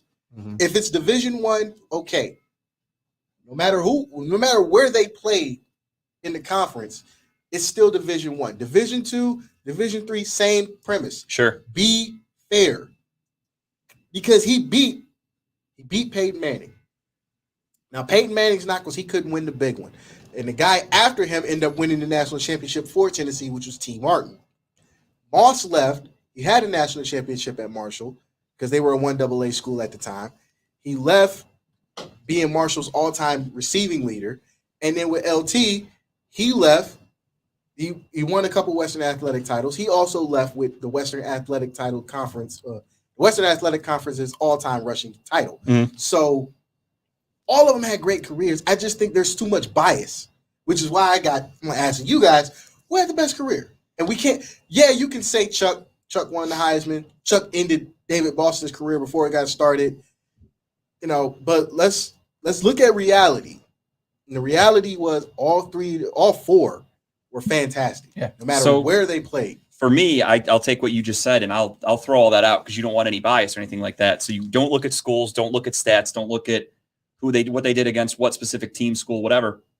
If you look at Charles Woodson, that's a player who's on defense, doesn't have the ball in his hand. Mm-hmm. So what he's doing is he's impacting the game without touching the ball, whereas LT needs the ball to get stuff done, and he does great. Moss needs the ball to put up the stats and do great. Charles Woodson can impact the game without touching the ball. He can stop a quarterback from looking a direction. He can make a tackle. So many more aspects to what he did. That's why he won the Heisman. That's why he was known as such a dominant college player. And for me, that's why I put him above them, because he did so much without touching the ball, and it's so hard to impact the game as a defensive player. When quarterbacks tried to not throw in his direction, he was still in the area the ball ended up going to, and still made plays. And that's scary good. Like if Pennington doesn't make a good throw and Moss can't make the catch, it's not Moss's fault. So you can't hold that against him. Whereas Charles Woodson has to do everything for himself to make the impact plays. Oh. There's no way to help himself out. Damn, you are absolutely right. Woodson did play was offense. Yeah, he too. did. But I mean, obviously, Woodson was way more known for defense. I mean, if you want to be technical, he was known for offense because he won Mr. Ohio as a running back. Oh, yeah, he was great. And but he then was once he went to Michigan, that's when he was recruited by Ohio State and Michigan. The problem was Ohio State, fucking John Cooper, had too many running backs. Yep. Between Eddie George, Pepe Pearson, and Michael Wiley, you're not beating those guys. Sure. Because you're too far behind. And on top of that, if Lloyd Carr doesn't say the shit that he says, which was, if you come play defense for me, I will put you on offense and give you some snaps. We don't even have this conversation. Right. And but also that helps show how great Charles Woodson was, that a running back went to a huge college, switched positions, learned an entire different side of the ball. Well, he didn't learn it. Well, in college level, it's college level is very different. It's very in high school. At the highest level at Michigan, the fact that he was able to do that without missing a beat, I think just shows you his athleticism and how great of an athlete he really is. If you want to talk about a fucking statue, you go look at his statue out at Fremont Ross. Does it look better than Baker's? Oh my God, it looks 12 times better than Baker. That shit's fucking amazing. I don't know how the fuck Baker got. A little more realistic? Man, it does, because the jersey's even bigger than it's supposed to be. Yeah. Who the fuck decided to give Baker a fucking... Anyway, I just... And like I said, I just wanted to have this particular debate because I knew it was going to piss some people off because everybody's going to say Woodson. But to me, with Moss going through what he went through, sure, between the legal problems and then getting ditched by Florida State at the 11th hour and coming to Marshall and then having a huge impact, I thought that was big. Not to mention he makes one of the greatest plays in college football history, because it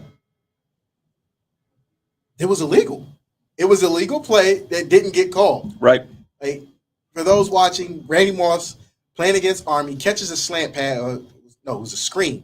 Catches a screen pass and immediately hurdles an Army player and scores for a 70-plus yard touchdown. Now, the reason this play was so spectacular was because in 1995, 96, 97, hurdling another player was illegal. Yeah. So for that to not get called and still go for a touchdown, and then you still bring Marshall to one of the best records they've had in school history, fantastic.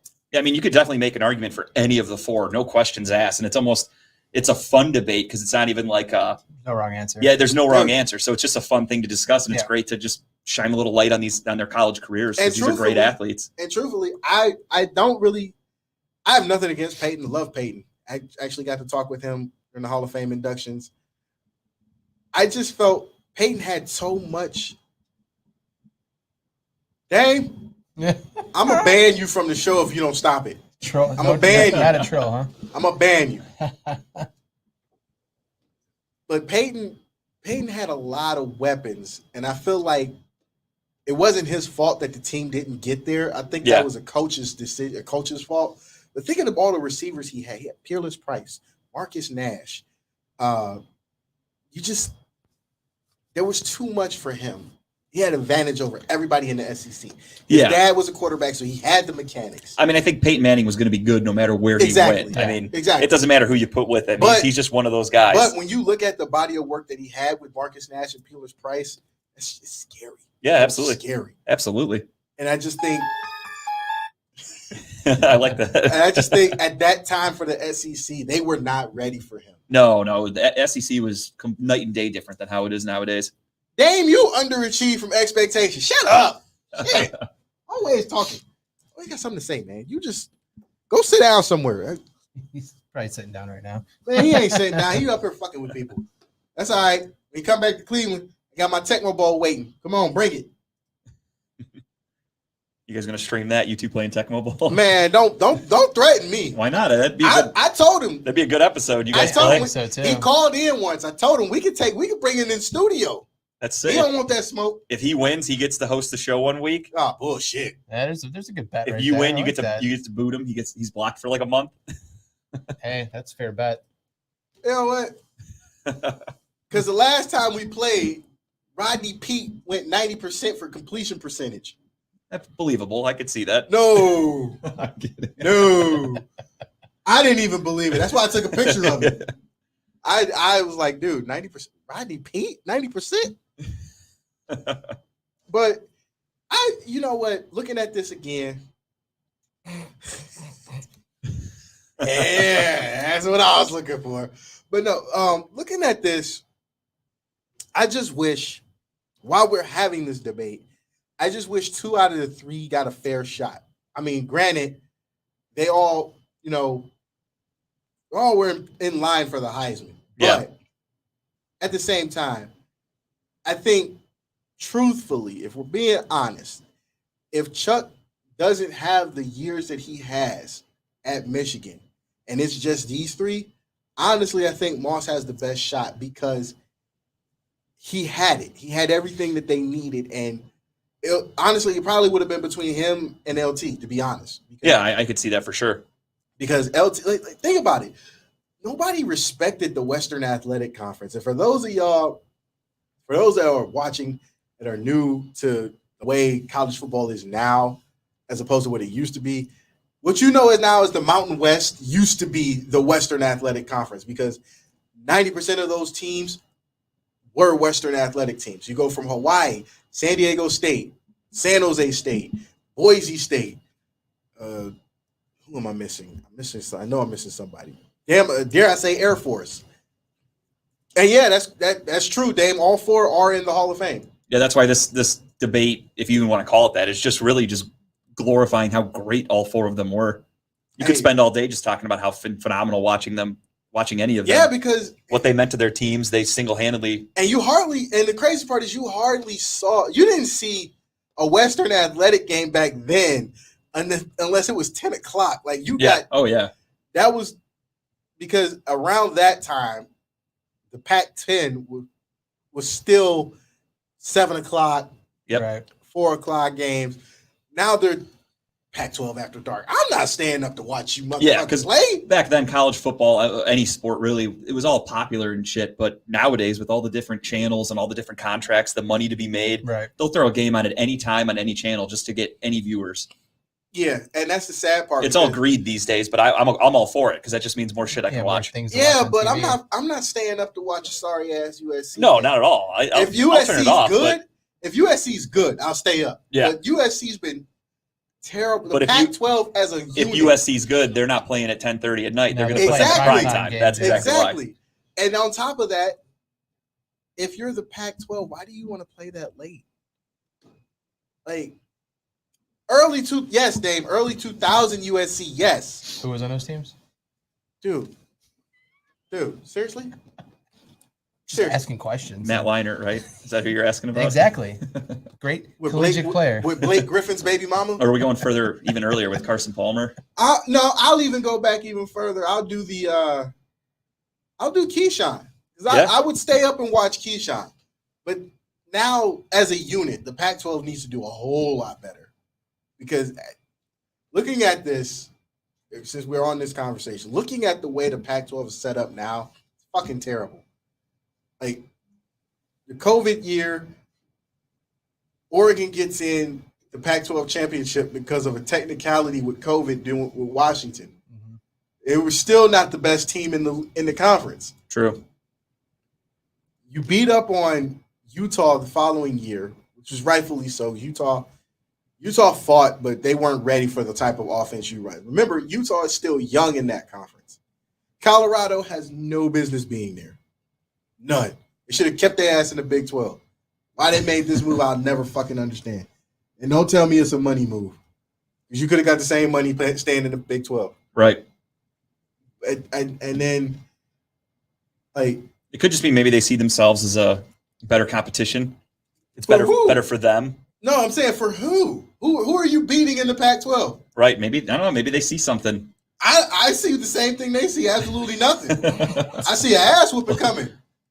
Colorado used to be good back in the day. I mean, When Cordell Stewart, Yeah. Rashad Salam, Yeah. Michael Yeah. Westbrook, they, yes. they used to be a They- team back in the day. Back then, Yeah. yes. Yeah, Now, absolutely. dude. They're nothing. Yeah, you're right. Terrible. Nothing now. And you did yourself no favors by trying to out-recruit USC, UCLA, Utah, Oregon State. What? I mean, Dame. USC's got a hell of a recruiting coach now, so But it should be Dame, interesting. I get what you're saying, Dame, but I don't give a fuck if it's a money move or not. You still shouldn't have made it. You can't compete with them. You're pulling off the bottom of, not the bottom of the barrel, but you're pulling 3-star kids while USC, UCLA, and Oregon are getting 4 and 5-star kids. That's not fair. And you haven't upgraded your facilities. Folsom, only thing you did to Folsom Field was fucking change over the turf from grass. The stadium still looks like shit. What do you have that is telling my son come to Colorado? Oh, we got the buffalo. Yeah. No, we can go to the zoo and see that. I mean, eventually their recruiting tactic could just be playing time. It's going to be look at USC. Let's say your kid's a quarterback. They go, They're "All right." using that now, and they still ain't picking nobody Right, up. but it takes time. It takes time. Rome wasn't built in a day. They're trying to reinvent themselves a little bit. No, but Rome was stronger than Colorado in a football game, I bet you. For now. Rome eventually was destroyed. It was, but I just, speaking of Rome, go Trojans. It all ties together. Yeah, I just feel like the Pac-12 as a unit should be doing a lot better. But I think they did this all the way wrong. Like I think me personally, when you make these type of moves, you have to be smart. Mm-hmm. With the Big 8/Big 12, Colorado was smart. They had a shot. Yeah. They gave themselves a shot. You're seeing Texas. Texas might fall off. You might play Texas hard. Oklahoma, same thing. Texas Tech, same thing. You join the Pac-12, you don't give yourself a shot at all because their football and your football, totally different. Mhm. Very different styles. You got to understand and know what you're getting yourself into. I say this, I'm sticking by this. I don't think Cincinnati should be joining the Big 12. That's the dumbest move. It's West Virginia all over again. Right. I agree. I said it. I'm sticking with this. They should have joined the Big 10. I'm with it. Luke Fickell knows the Big 10. Yeah, big time. He can recruit in state and not have a problem.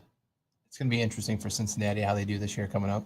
But I mean, I think a lot of teams do that because they're trying to. It helps with recruiting because you're playing better opponents every week. Your schedule gets a little bit better. You're getting more prime time games. But you're spending just as much. Yeah, but it's an investment. Travel, it's an investment for the future. That's a bad investment. Sure. If you're a coach and you get an offer from the Big 12 saying, come join us, you got to think about this logistically. Everybody you see in basketball at Cincinnati are the same teams you're going to see if you were to join the Big 10. You don't have to spend any money. Right. But for football, though, think about it this way. When you're recruiting a kid, you tell them all the kid thinks about and cares about, let's be honest, they want to go to the NFL. Yeah. They want to be a household name. So if you tell that kid, all right, we're going to play better opponents, so it's going to be harder, but you're going to be on ABC. You're going to be on national television way more often. Looked at more, yeah. You could have did. And now with the money that kids can start making, I could use that same argument. Hey, we're in the Big 10. We're playing Ohio State. We're playing Michigan. You're playing in front of 100,000 people. The average stadium in the Big 12 only holds 80,000. Right, but they don't care about the stadium. They care about the TV. And the TV deal is pretty much going to shit too. But they get on ESPN. They're on ABC. They're on all these games. You might get on, with the way the TV deals are being worked out now, you might get on ESPN if you're the Big 12. If it's Oklahoma. Right. If it's Texas. But if you're Ohio State, if you're the SEC, you got a network, you got Fox, and you got whatever ESPN channel picks you up. Sure. That's better than the Big 12. That's a better. If I'm a coach, I'm using that as a better selling point because for now though, because college football comes in ebbs and flows. So you could have a 10-year stretch where the SEC dominates. Then you have a 10-year stretch where the Big 10 has more teams in the top 25, and then you have the Big 12. It kind of goes in cycles. Isn't the Big 12 trying to dissolve anyways, or move a lot of the teams out into different divisions? Yeah. Well, yeah. They didn't, and even then, you didn't have to do that either because you had the right formula. Yeah. You were one of the first conferences to have a conference championship. The SEC was first. No one cares. Right. But you were the one that had the most exciting conference championship at the time because when you saw the SEC, you knew who was going to be there. It was either Florida, Georgia, or Bama. True. Maybe LSU. Even now, it's still kind of like a leap year. Like every 4 years or so, LSU's in the mix. And even now, you still have that same formula. It's either Florida, Georgia, or LSU, maybe. With the Big 10, you know who's going. You know who's going to have a good showing. You know who's going to compete. But with the Big 12, you didn't know any of that. It was always parity the way they had the right formula. Big 12 North, Big 12 South. North, South, championship. Yep. Right. Figure it out. Yeah, pretty easy. Figure it out. Like whoever gets there, figure out how you're going to win. The problem that they had was bowl games. They were terrible. If it wasn't Texas or Oklahoma, they struggled. Yeah. Case in point, the 99 Sugar Bowl. Dante Hall has a fantastic season. He sees Ohio State get beat on. Yep. So for me, I'm going to say if you want the TV deals and you want to be on TV as a kid, fine. But if you want to be a part of something special, you go where you're wanted. You go where you're needed, not where they want you. Right. But unfortunately, that's just where it's going. And I feel the same way for the teams too. Yeah. I really feel like Cincinnati could have benefited more from joining the Big 10 than joining the Big 12 because West Virginia looks awful. And West Virginia wasn't a bad team. Pat White. I'm missing. What is that running back's name? Quincy Wilson. Like, you had it. And then you were in the Big East. You were competing with Miami. You weren't beating them all the time, but you damn sure competed. You joined the Big 12, you look like the bottom of the barrel. Right. I don't want that to happen for Cincinnati. I don't want that to happen for BYU, even though BYU came from independent, so they don't really have that issue. Yeah.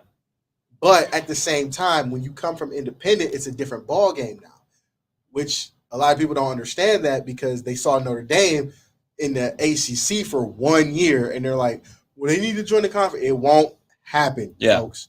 It'll never happen. I think too much money from NBC for that to happen. Right. They have too many trademark names. They make too much money off their own name. I think Cincinnati's just trying to kind of capitalize on their success because they were a team as they should. They were a team that a lot of people didn't think should have been in the playoffs because they're not a big market school. So they're trying to change that and get that stigma off, and they want to become a big market school so they can get a little more acceptance in college football overall. And you're right. Because there's a lot of teams that are really good, and people they're not going to make it because they don't play in the Big Ten or whatever. And historically, they were a Hooper school. Yeah, absolutely. So Cincinnati's going to lose their coach in probably 2 years. Yeah, Fickle's going to get a huge contract offer from somebody. If they go to Big Ten, they're going to be just another step away from being Rutgers in the Big Ten. I would trade them for Rutgers. I understand that. What I'm saying is that they lose the coach.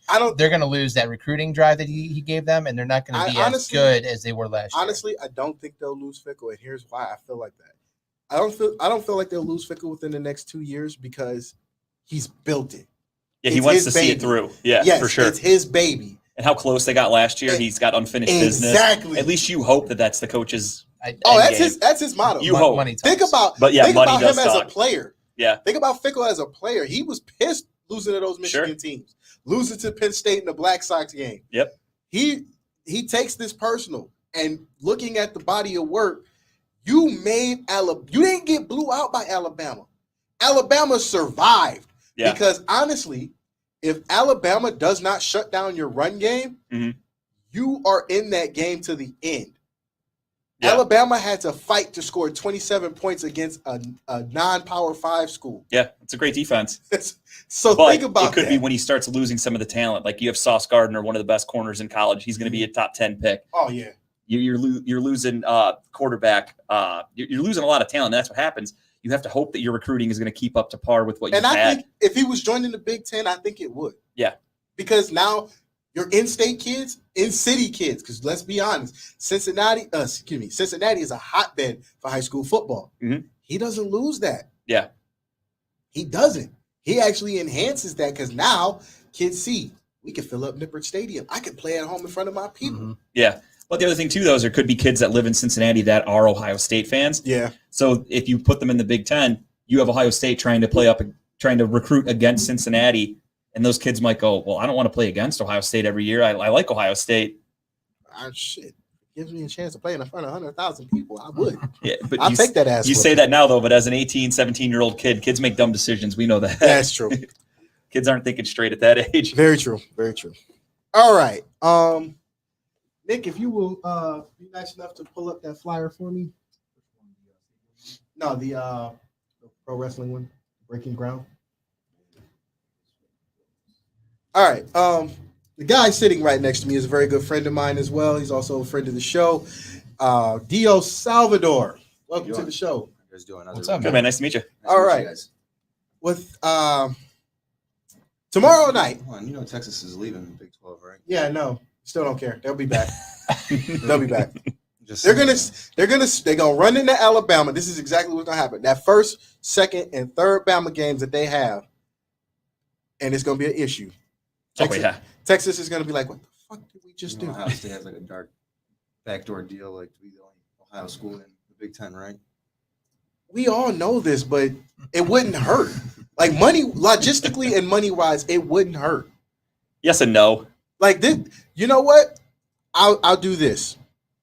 It made sense I say about 70 years ago, this almost happened. But if it wasn't for a certain school up north, they would have joined. You know this. Yeah, that's why you're laughing. Yeah. So the backdoor deals we already know, because if it wasn't for Michigan, Notre Dame would be in the Big Ten. Absolutely. Yeah. But I would not put it past Ohio State to say, okay, this makes sense. Because now we have one of the best basketball schools, and we have an up-and-coming football program in our conference. It would make sense. Do they still package those as universities? I thought they kind of just do their own thing nowadays, like as far as like athletic programs. They do, but when it comes to March Madness, Cincinnati's up there. No, I'm just saying, like, can't like basketball would be in a conference. Like, isn't Notre Dame's basketball in a conference? Yeah, they're in right the now? ACC. You can go to different You conferences. can, for sure. but That's why they rumored them maybe moving the ACC for football too. But it wouldn't happen. Notre Dame Yeah. makes way too goddamn much money, And they don't be want where to share they're that contract. Yeah, no way. at. I like the fact that Notre Dame plays Ohio State these next 2 years, which is kind of cool. The home and away one. It's They'll cool. extend. I think the first game is going to Ohio State. That second game, Freeman's going to be pissed and he's out for blood. Mhm. Yeah. And I'm not a big fan of Freeman. I'm so glad they got him. Not to mention, Ohio State has a winning record against Notre Dame. Sure. And Notre Dame hasn't beaten Ohio State since 1936. So this is going to be interesting. I'm here for that one. All right. Tomorrow night. Tomorrow night, man. Got some fun stuff. I'm going on. excited. You have that up? No, it says breaking ground. Tomorrow night at the NEO Sports Plant, breaking ground 3 and 4 from the Great Lakes Wrestling Federation. And again, Dio Salvador here to join us to talk about that. Heard you got a stacked card, man. Yeah, we got a bunch of guys coming in. So we got a bunch of new talent coming in. Got Thomas Mathis coming in from Pittsburgh area. So you got one of your buddies over here. Some new guys from the Mega Academy coming up to try and test their mettle over there at the Great Lakes Wrestling Federation. Plus, you know, the normal stays like Rex Brody, Ashton Day, myself. Gonna have the Iron Tiger there, the American Hoodlum. Bunch of guys, man. We got a pretty good card. 2 cards actually. So Yeah, it's double stacked. Almost a double WrestleMania event almost. Hell That's yeah. awesome. Cleveland. That's great. And I just, as a wrestling fan, what made you get Great Lakes Federation started? Really, it was for the Extreme Fight Dojo and for the students there to have somewhere to go and help out young talent here in Ohio and close by. You know, there's a lot politics aside and stuff, but I'm just about giving back. You know, wrestling's is a good business. It's a fun business. The best parts of it are, at least, and so give young guys a place to go and enhance their talent, work on their stuff, and hopefully use it as a stepping stone to go somewhere further. You know. Yeah. Cool. I love indie wrestling. We used to go all the time watching. I don't know if you ever heard of him. We have a buddy, Dan Rockingham. He went by Okay. Dr. Dan. Dr. Dan, yeah. He was with Yeah. AIW. Yeah, That's one of yeah. our really good That's one of our friends. Good friends. Yeah. We used to go to his shows all the time. Oh, there you Great, go. man. He has a great gimmick going on, man. He's gonna have the second longest running gimmick next to Super Oprah, man. I think Super Oprah is the longest Super overrunning gimmick. Right He now. really committed to it. Super Oprah. Dude, I don't even want to know. But yeah, tomorrow night's gonna be great. We're gonna have 2 shows. You know, buy 1 ticket, you get both shows for free, or both shows for the price of 1. Gonna have some good stuff going on. So Yeah, That's awesome. We also got the I understand it's a tribute to late great Scott Hall, aka Razor Ramon. Mhm. yeah, we will be doing a 10-bell salute for Scott Hall, the bad guy. Say goodbye to the bad guy one last time.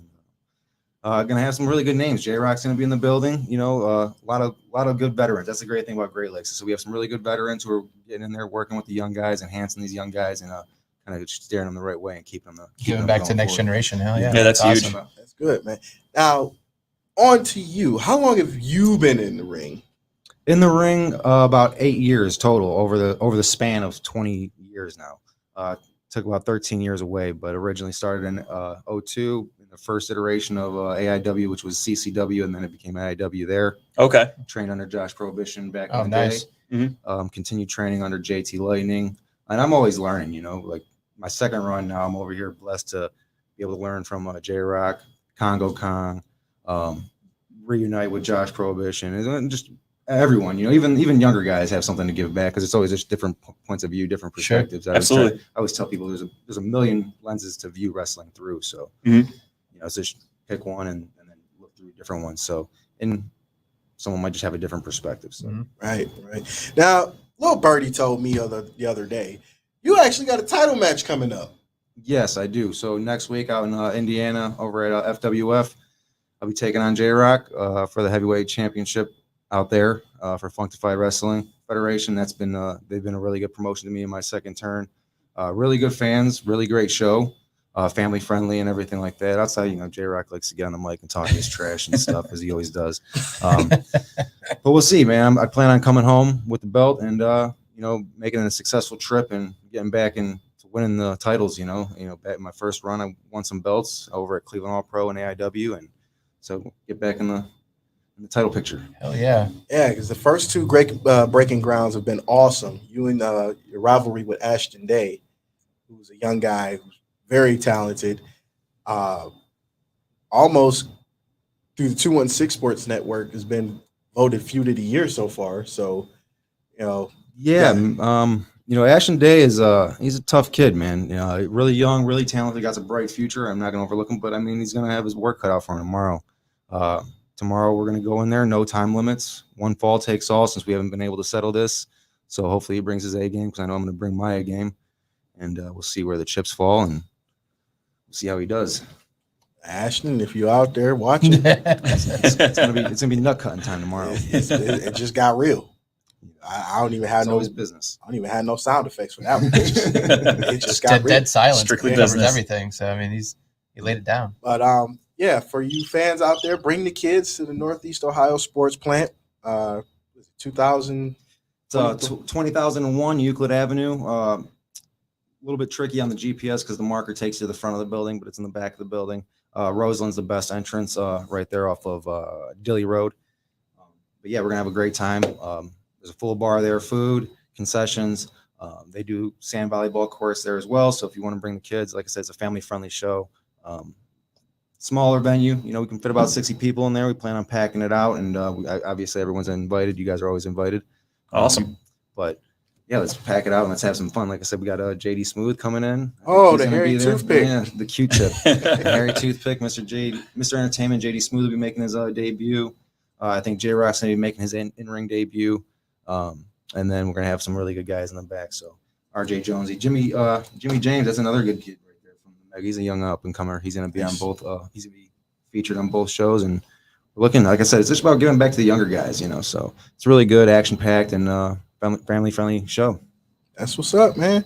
Oh, and as a courtesy for the thanks to the 216 Sports Network, first 10 people in the building get Garden Bros circus tickets for the kids. So Nice. Bring the kids. Absolutely. They like wrestling. Get some free circus tickets for the kids. Yeah. It was funny. I was just talking to somebody about this. We were having a debate on whether or not the circus was still going on because with the whole PETA thing. They cracked down on everything, man. So it's bad news. Fucking PETA, man. They always try to just ruin fun. But they haven't even cracked down on Miami of Ohio painting the bird pink. You can't put a helmet on a dolphin. You block their air hole. Yeah. Think about that. I didn't pay attention to that. I'm just being honest. Got to look at it through different views, man. Different Absolutely. lenses. I'm still waiting on them to make the bird go not from looking like a flamingo. How you make the most vicious bird or one of the most vicious birds in all of wildlife look like a flamingo? Hey, I'm from Parma, man. Flamingos are huge. I'm all for it. But I mean, and the thing about it is, for those that don't know, Cleveland has always been a hotbed and a staple point in professional wrestling. Yeah. Oh, yeah. You go back to Ric Flair, go back to Hulk Hogan, WWE, ECW, WCW. They always made a stop here. Mm-hmm. Not to mention the various territories throughout the 60s, 70s, and 80s that made Cleveland home. It's just no way. Ohio's been a hotbed for all sports, really, but I mean, especially wrestling, whether if it's high school, collegiate, and professional as well. You got Al Snow from Ohio. You have obviously current guys like Johnny Gargano, Eric the Viking. All those guys, Raymond Rowe. They all started. The list is endless, honestly, for local talent, guys, local and state talent. Yeah, for sure. Animal Steel. He back in the day when professional wrestlers used to moonlight. He was teaching over there in Lorraine City schools and wrestling at night. So it wasn't he a football coach too? He'd coach and then wrestle. Yeah, Wow. That's sick.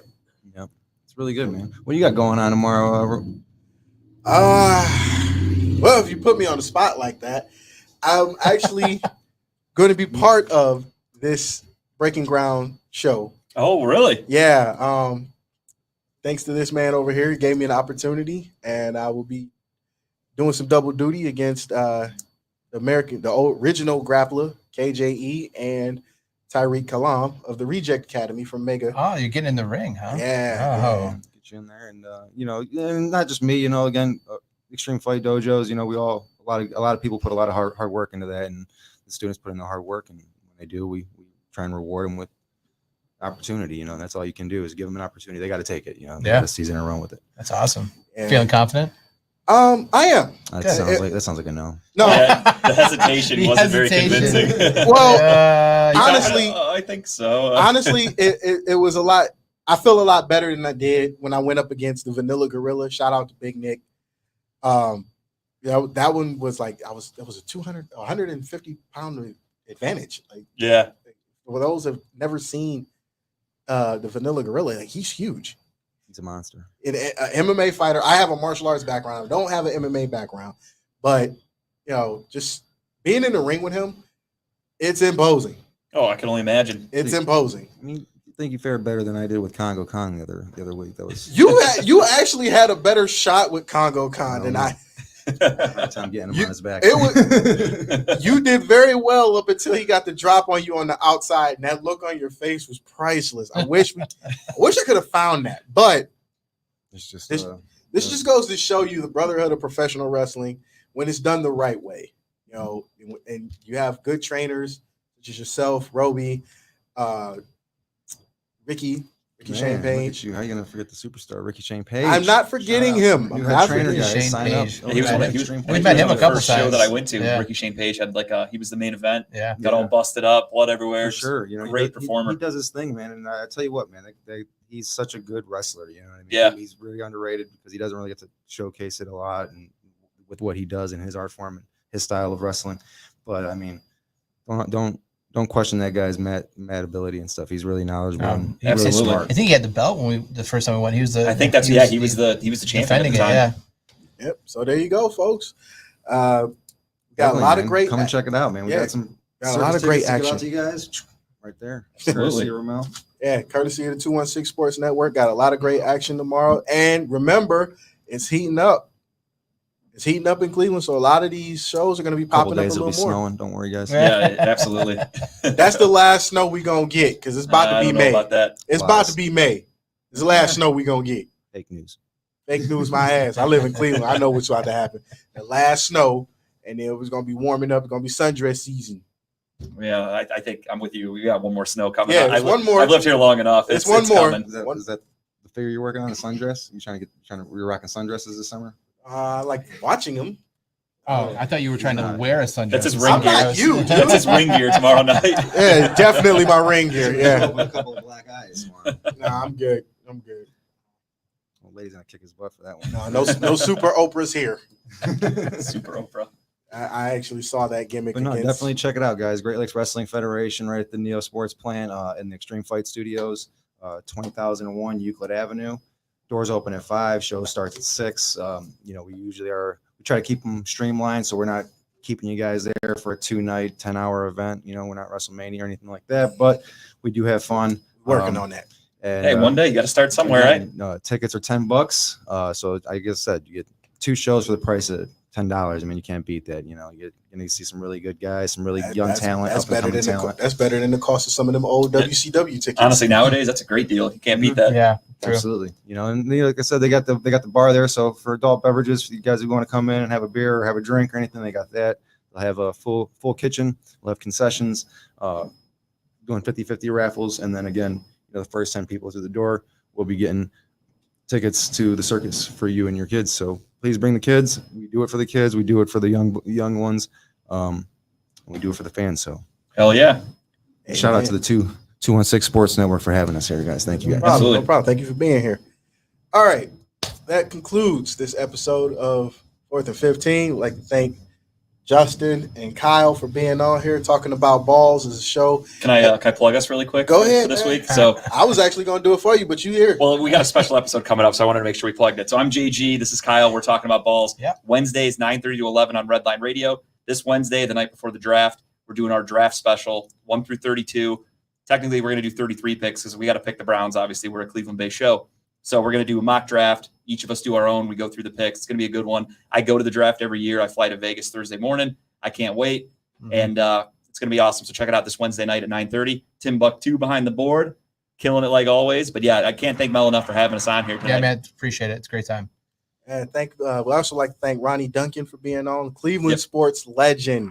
Laid down Yeah, the school absolutely, today. Man. I've learned so much about boxing in a span of 30 minutes. He'll forget more about boxing than I'll ever know. Yeah, That's how good he was. I mean, he was crazy. like an encyclopedia. The way he was listing off names, I'm like, Certain I gotta fights, write that yeah. down. I gotta Google him later because I don't know who the hell that is. I only knew the heavyweights and the junior heavyweights. Yeah, and he was going back to like the 60s, 70s, Yeah. and I'm like, I have no argument in this debate because I don't even know who you're talking about. So.